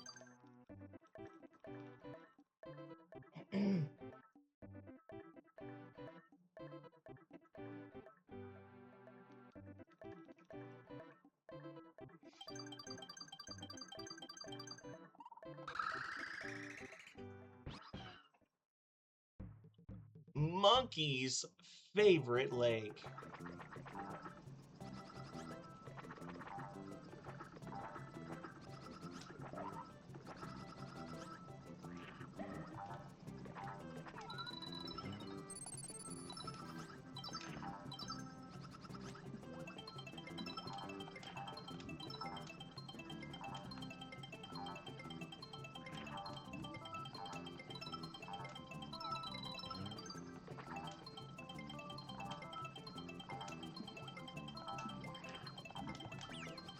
You're a freaking liar.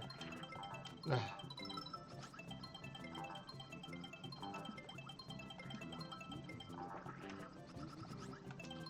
we go. Not you, the game.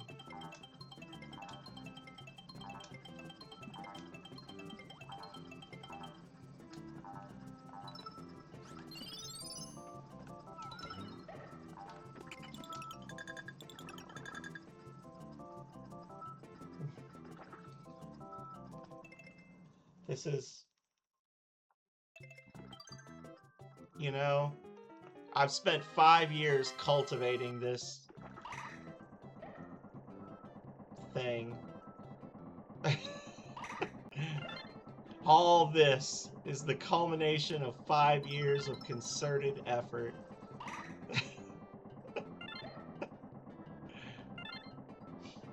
It is what it is.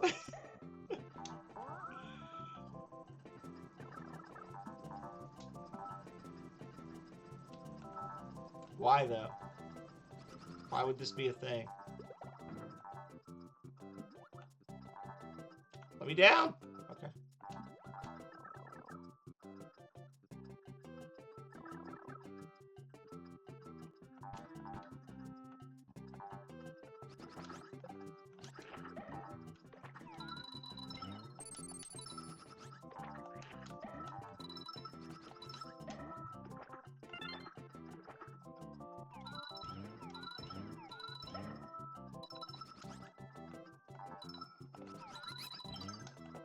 There.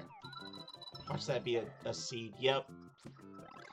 Me being all swaggy. Haha! It doesn't matter. It's an egg box there. These will forever after be known as egg crates. Because it amuses me to call them such.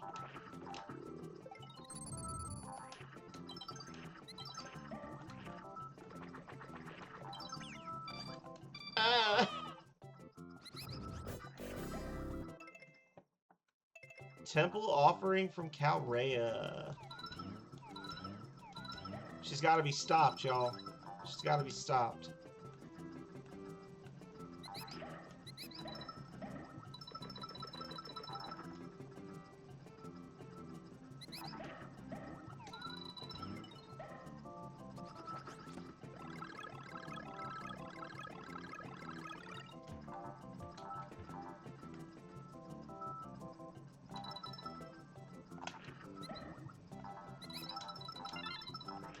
Get out of here. Get out of here. God damn monkey bastard. Get out of here.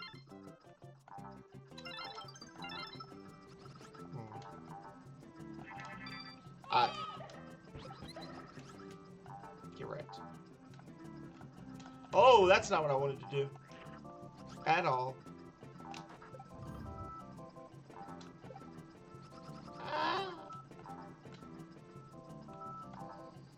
Okay.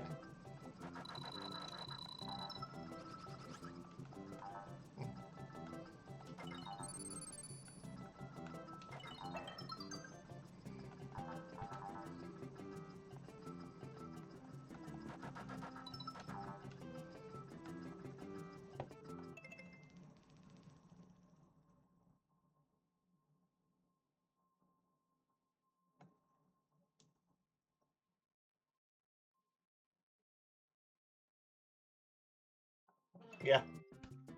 I made a joke on the chat about Goblin Junkbot being Finn Ho, which is an actual that's a thing that we have never, in all the times I've played that game, we have never gone there because there's literally no point.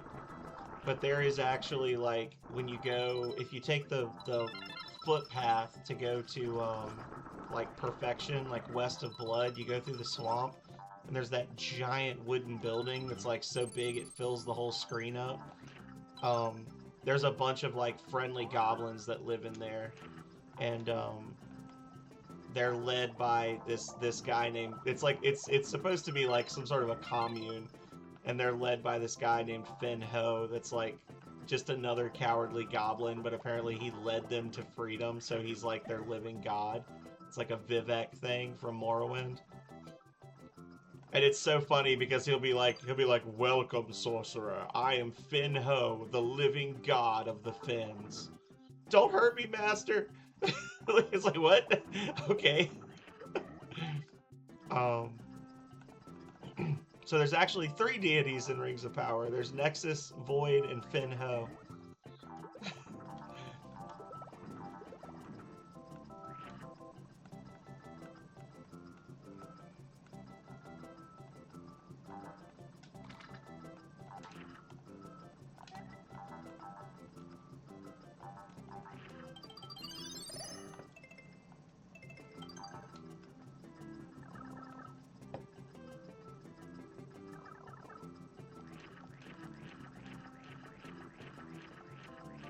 Hey, Chainsaw Bear.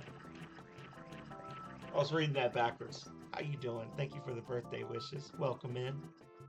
They're being uncouth, Chainsaw. You need to straighten them out. Please and thank you. Oh, the catfish. They're being extremely dirty-minded.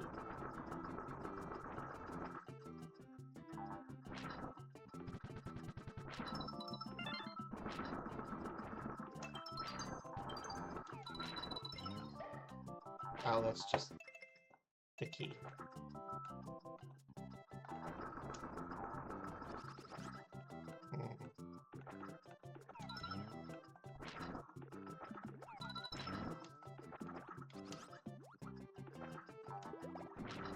Whoa, shit. That was a little scary. Okay, calm it down.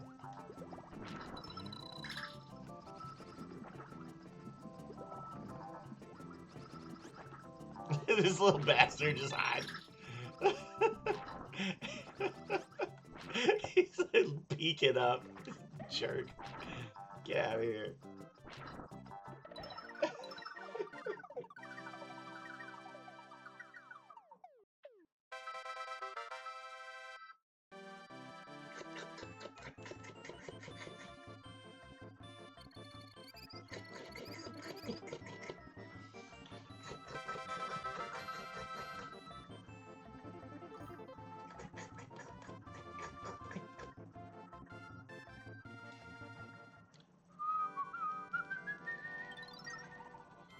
Okay, guys.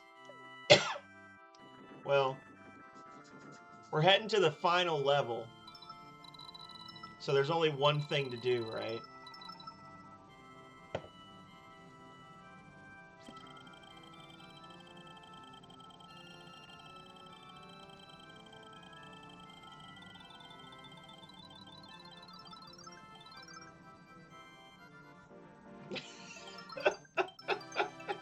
Woo!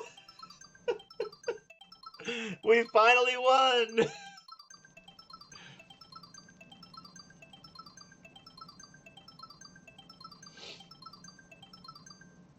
We don't get to keep the lives after this. Like, we're gonna go back to three 1-ups when this is all said and done.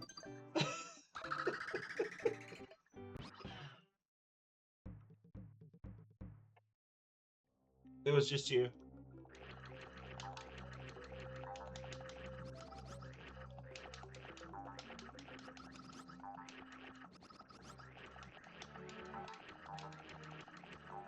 So do we need an emote that's just Yoshi with his tongue all the way out? It wouldn't show up though. It'd have to be like a, I don't know. Maybe we could do just the tongue. I drink my tea cold. That's okay.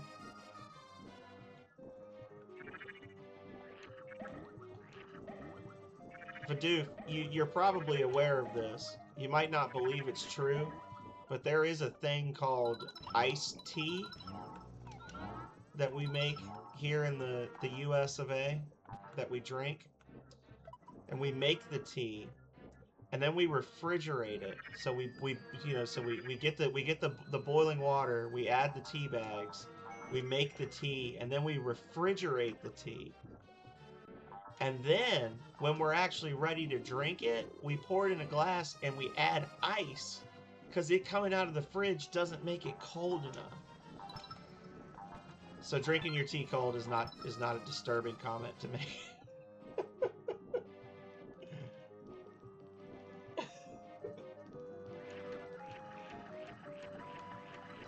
Well, apparently I'm not allowed to add quotes, so...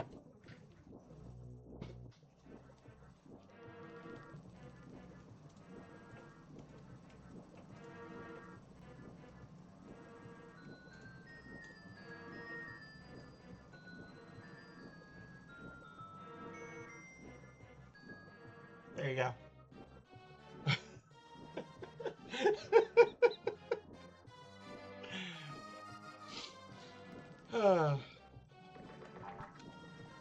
Enjoy yourself.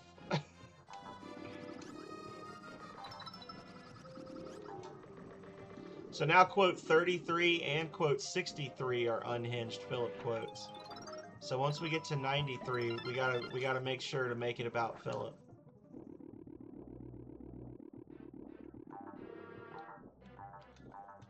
That's not how I perceived it. I'm sorry.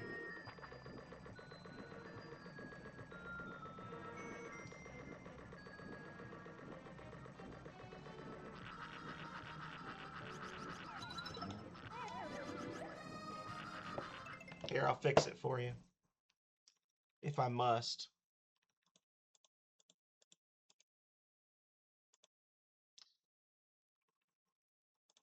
This person doesn't want to get credited for their hard work.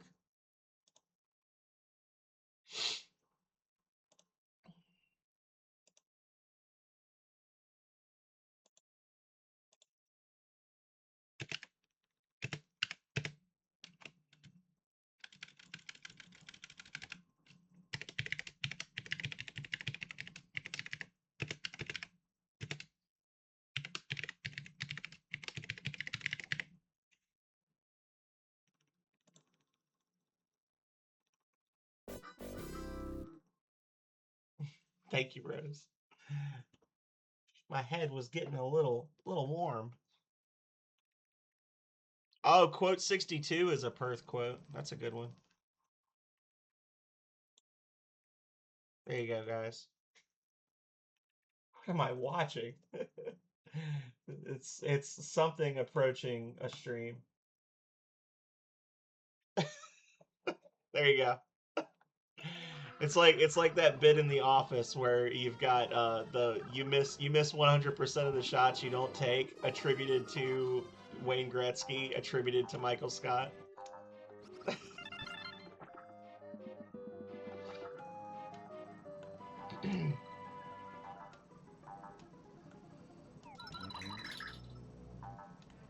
See, they're teaching me about the ricochets because of the boss. See, this is why this is a great game, because if you've somehow avoided learning how to do ricochet shots up until now, you literally go through a whole little subsection of this castle that's like, hey, this is a thing. You can get these coins directly, but let's use an egg. It will skip on the surface of the water to get the coins. And then they're like, okay, now we're going to make it a little more difficult.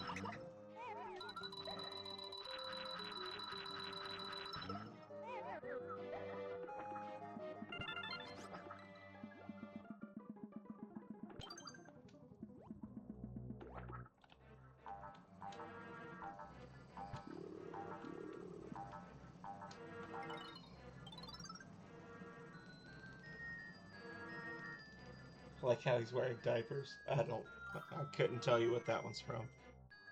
Roses are red, violets are blue. Never forget what I say to you. Timing is all, and aim true. Measure the angle, and when do. I don't know what that means.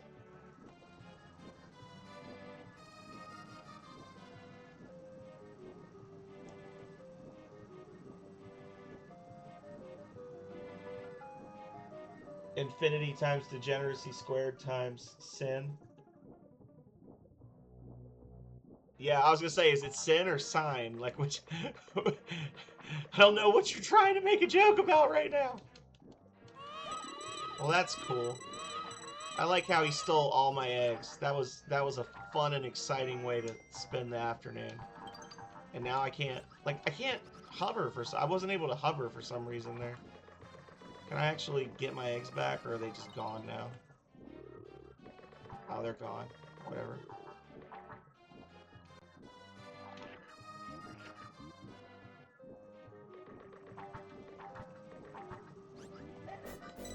Bastards.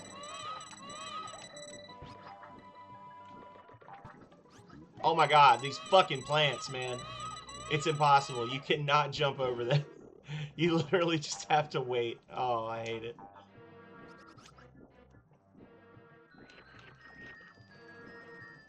No using tongue unless required to progress? Okay. Does that include making eggs? What if I need eggs to progress?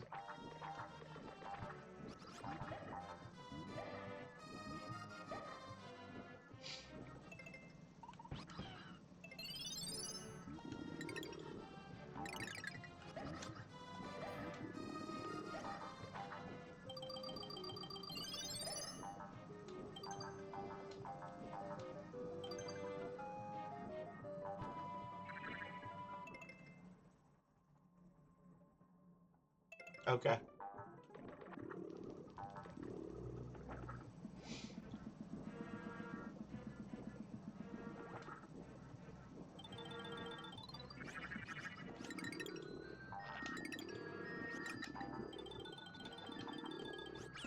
Just fucking die, man. I'm trying to figure out how this guy is in the water and he's immune to ice. Like, it won't let me hover when I'm jumping out of the water for some reason. It's starting to irk me just a weensy bit.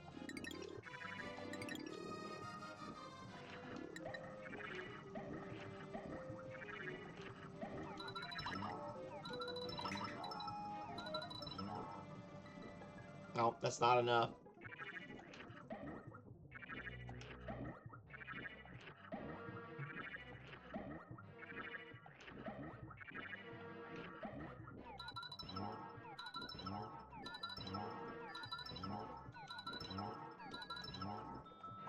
This was kind of a bad pain redeem, Philip. I'm sorry, friend.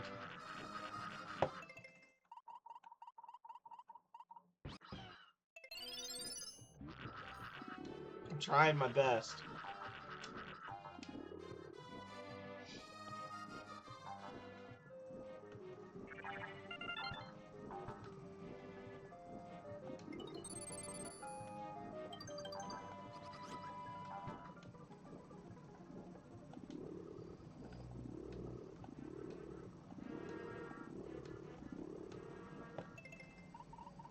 It's gonna make me use all my items.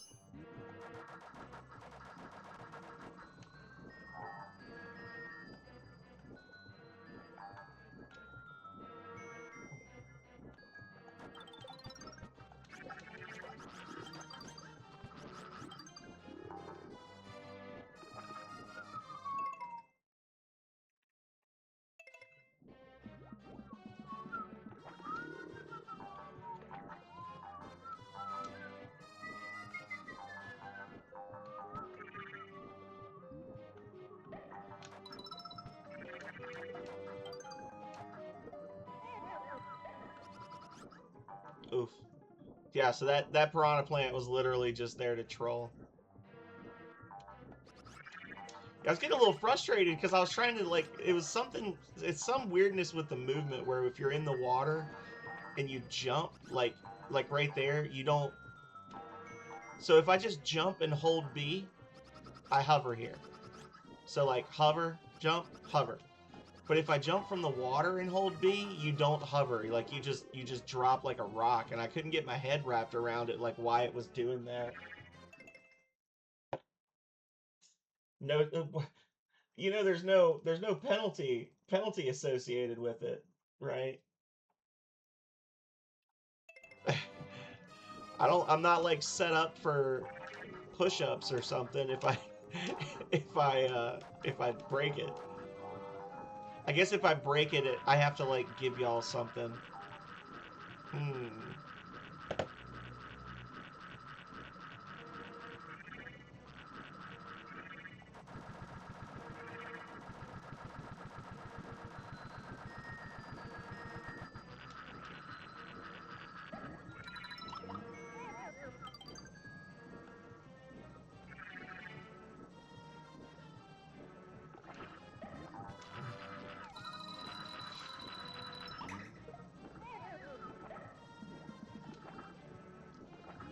I mean, I don't want to like make y'all into cyber terrorists, but it feels like the right thing to do would be either like push-ups or something, or if you do a pain is the true way and I break it, then I have to like give you temple points, maybe? But I don't want to say that because then you're going to come up with like really obnoxious shit. We're going to be like, don't jump. Oh, well, I fucked it up anyway. Sorry. Reflex.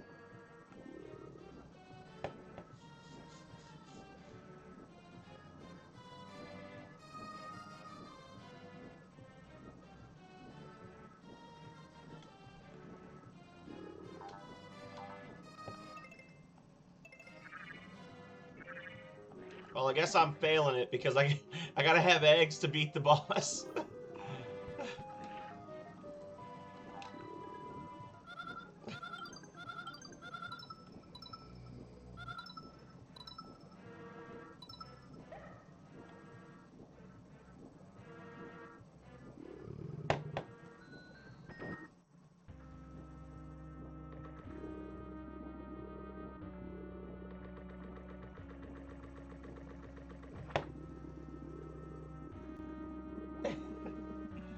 Well, I feel like I failed that one. I feel like I failed that one, Philip.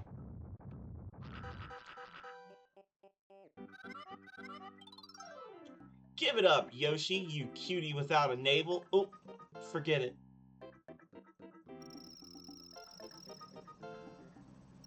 This fight's actually going to be obnoxious because I'm not coming in with full eggs, so I'm going to have to wait for him to spawn his babies. And this boss is actually kind of snarky.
Hmm?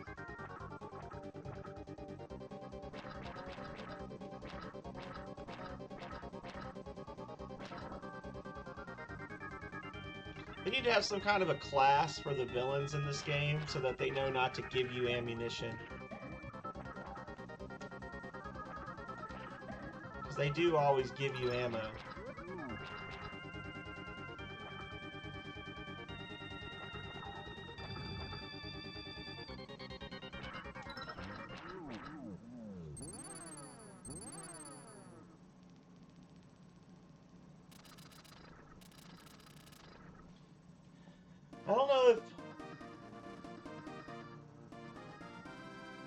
I don't know if refunding it would fix the cooldown for you though.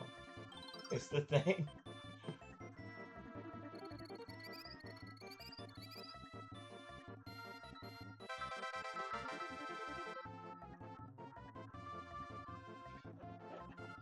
I think it would still be on cooldown. Yeah, like 250.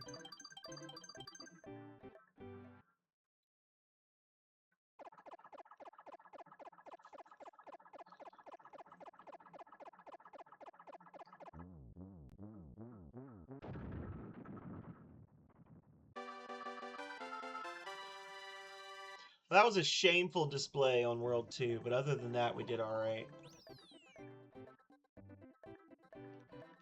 How many eggs does it take to beat Yoshi's Island?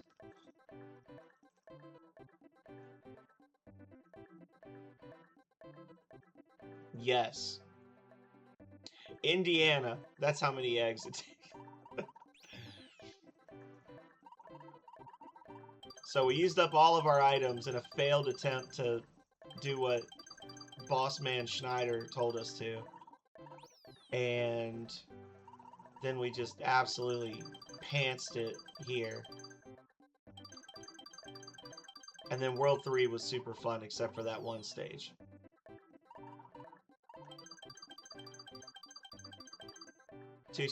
Except for those two stages.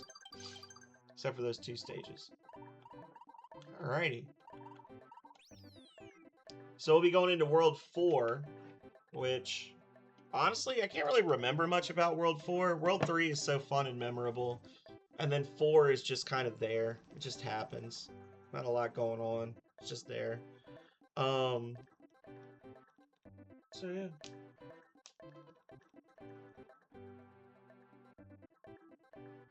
Yeah, okay. But anyway. I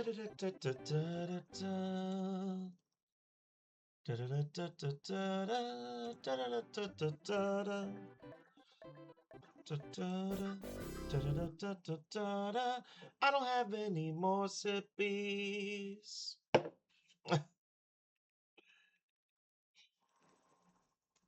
I'm sorry.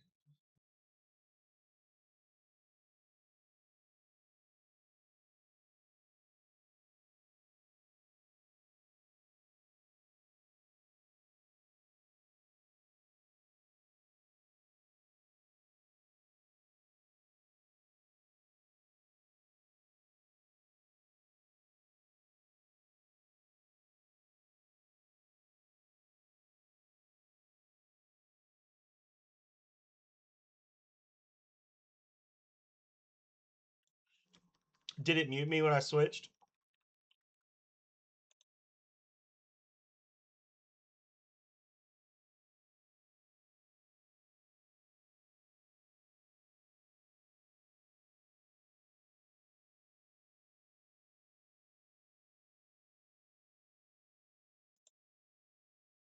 How's that?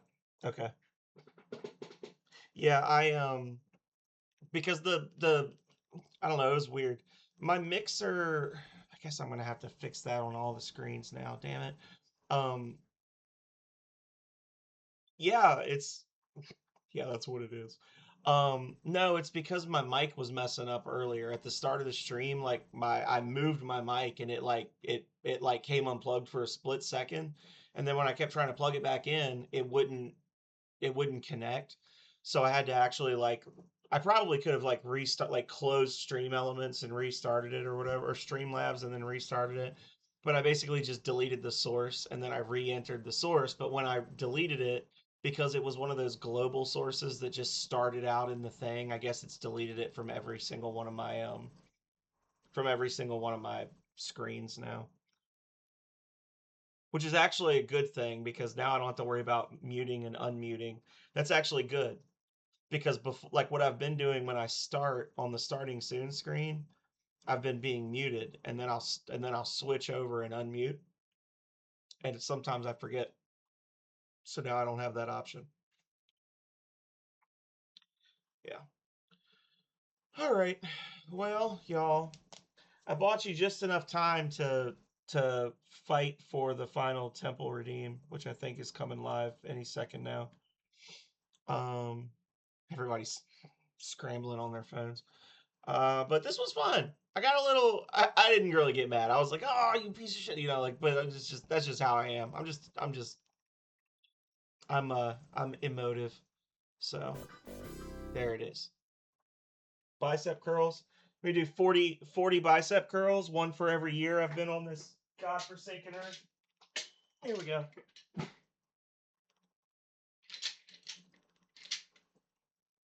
1, 2, 3, 4. If you get angry, sir, 6, 7. Calrea will flip the breaker. 8, 9, and I won't be able to stream anymore. 11, 12, 13, 14, 15, 16, 17, 18, 19, 20, 21, 22, 23. Should I not? 24, 25, 26, 27, 28, 29, 30, 33, 34, 35, 36, 37, 38, 39. The Redeem says 20. I'm doing 20 on each arm, sir. The Redeem says 10 sit-ups or 20 bicep curls, and I just did 40, 20 on each arm.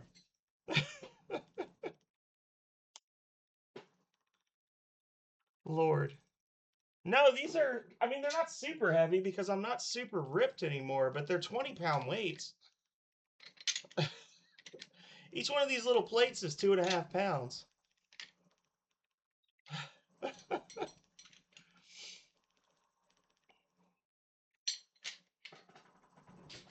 all I've got. I need to get more. But yeah. Considering I haven't actually lifted weights, like actually lifted weights in like 9 years. Yeah, I think that's pretty good. I used to do I used to do a bunch of stuff when I lived downtown. I would go to VC, like when I was at VCU in my undergrad, and when I was living there before that, I used to go and I would exercise a lot, but it was free then. It was free because I was in school, and then once I moved away from the city, it's not worth the drive. Because my whole thing is like, I don't know. I liked doing it when I was downtown. I liked exercising. It was fine.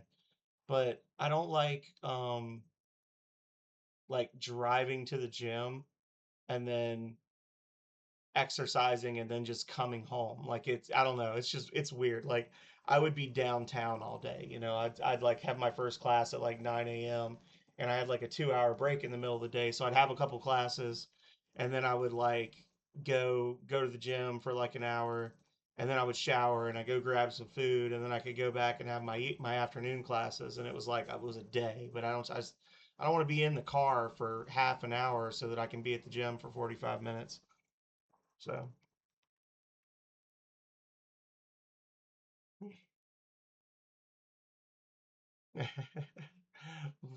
Rose.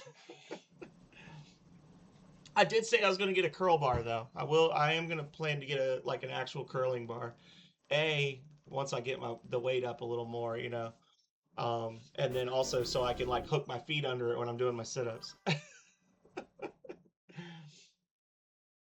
There it is. Bidoof got it. So, anyway, well, the community challenge has ended. So we got that to look forward to in February. Gonna be playing some Dark Cloud. Yeah, but they don't have weights on them though. So it's just a bar sitting on the ground. Like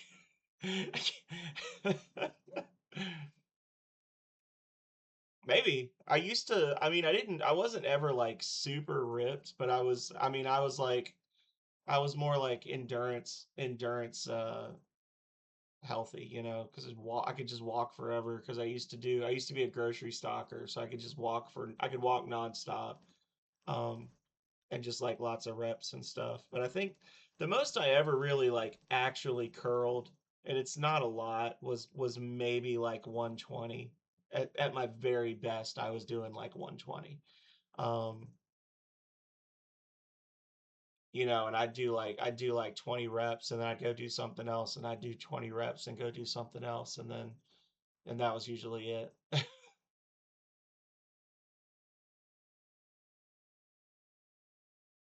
Oh no, I did more than that bench. I benched like 200 or so, 220. Again, not an insane amount, a respectable amount, but not enough to be like, But now I'm talking about curls. Like I would do like 120 curls and I'd do like 200, 220 bench. Yeah. Yeah, that was me, Perth. Like when I was in my undergrad, especially when I was doing my internship, because I had to walk. Like I didn't have to walk, I could have driven, but I could walk from the university to the museum, but it was like 2 miles. So I would actually be walking around campus, and I'd walk from the university to the museum, and I would average like 11 or 12 miles a day that I was walking when I was in my undergrad.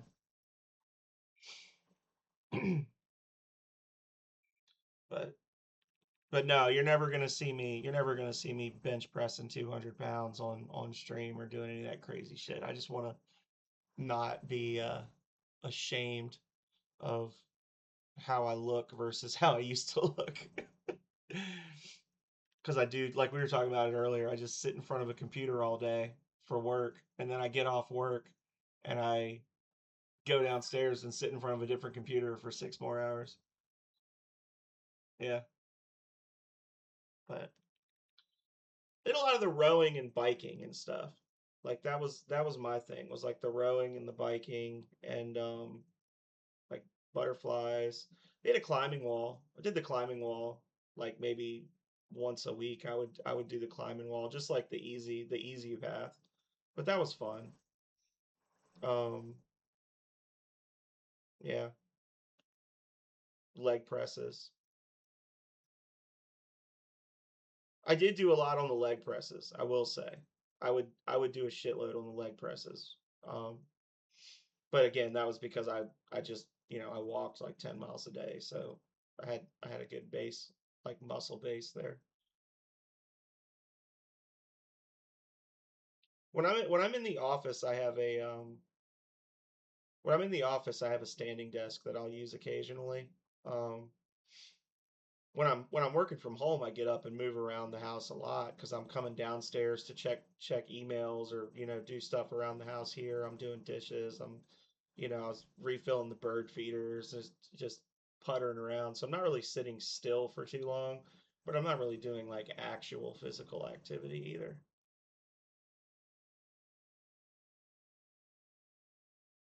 I used to play racquetball way back in the day. That was fun.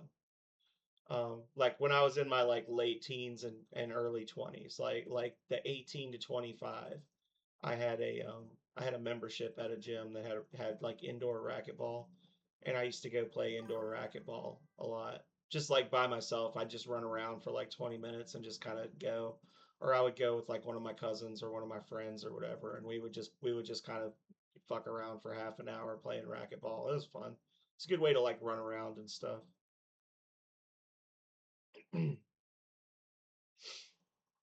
So I do that. I'm literally doing that right now. I'm like bouncing my legs around and stuff.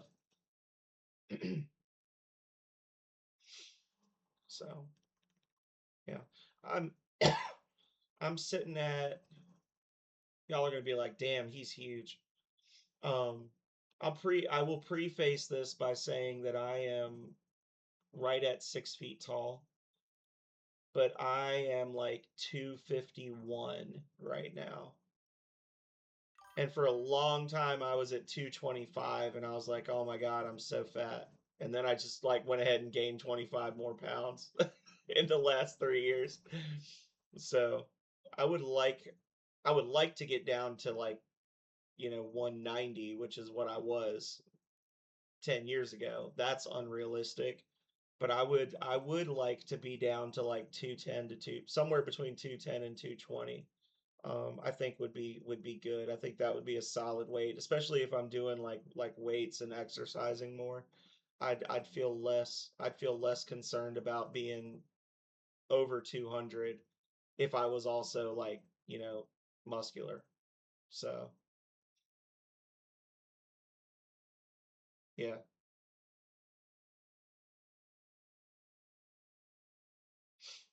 Well, thank you, Philip, for saying I'm a fat shit. I appreciate it. Yeah, that's what he's doing, Bert.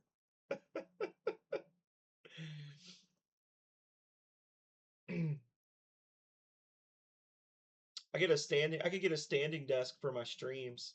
Then I'd have to stand up the whole time. That'd be one of the benefits of doing the Rings of Power arcade cabinet is I would be standing up for 4 hours playing Rings of Power.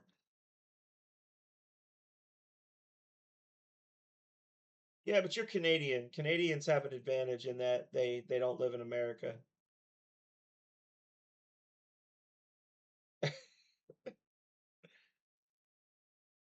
Yeah. When I was working in grocery, I weighed like 180.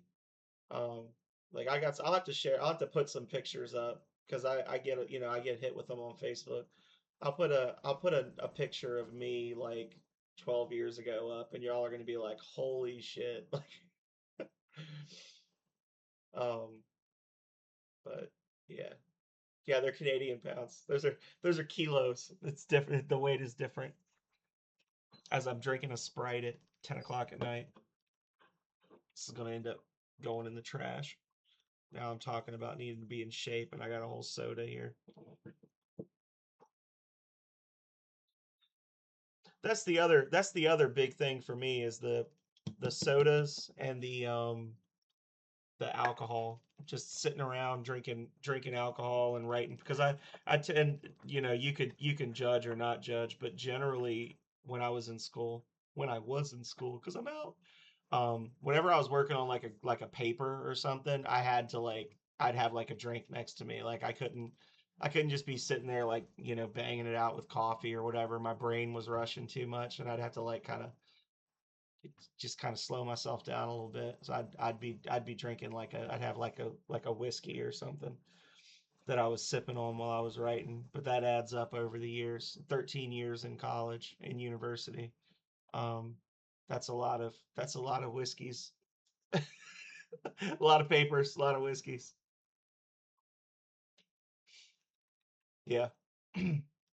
So I didn't even say anything to Calrea about it. I just like decided I was gonna skip alcohol for the whole first month. And well, I was gonna say the other thing I need to do is because the sodas, I actually cut out. I used to get the Lipton brisk teas all the time, and I cut those out.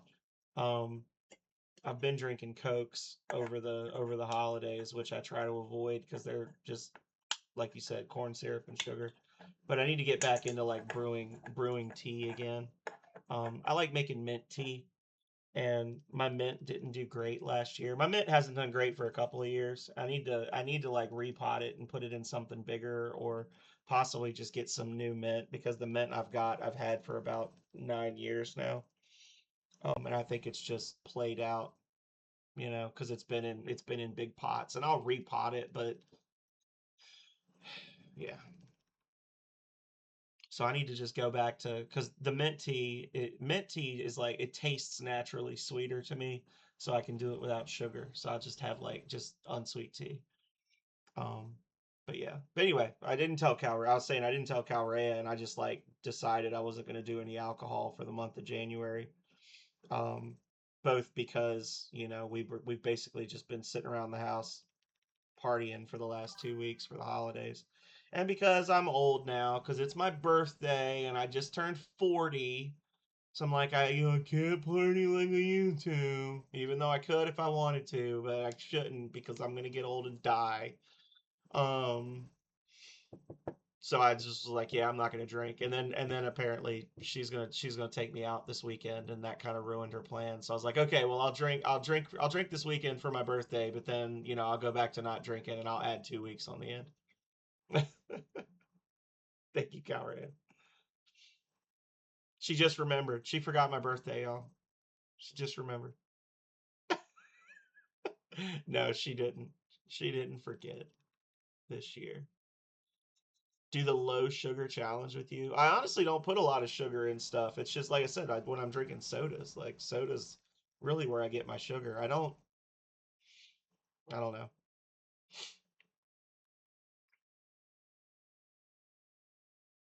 I need more salads in my life.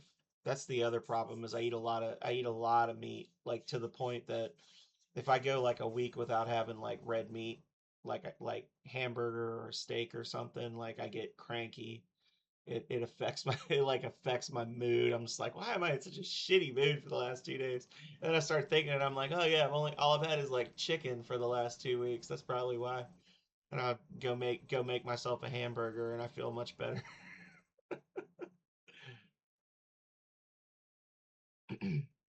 So anyway, and that brings us to the 4 hour mark. So I streamed a little under 4 hours, but then I talked for 15 minutes.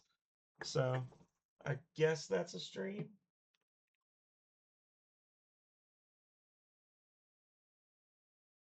Yeah, that looks like something else, Philip. I wasn't going to say anything, but she said it.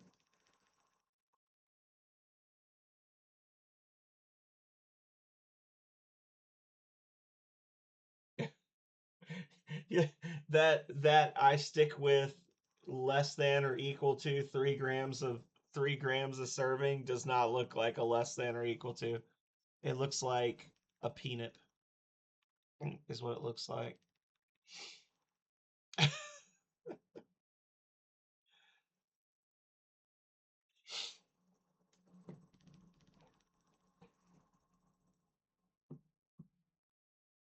Yeah, it's exactly what it is. All right, let's see who's live. Goblin Junkbot is breaking the speed limit to get here in time to do his consult tomes, but I think he's SOL tonight. Vidoof has a, or what? Not Vidoof. Void has a chance.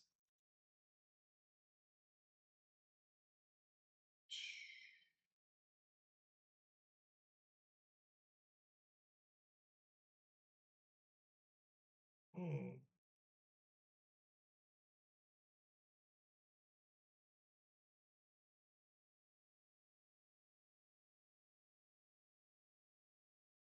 Indara Gaming is playing Echo the Dolphin. And we have to raid him because he hates it. Oh, never mind. He's not live. What the fuck? Why is it saying he's live? It's literally saying live channels and he's not live. Oh. Whatever. Checked his stream and he's not live. All right, well then.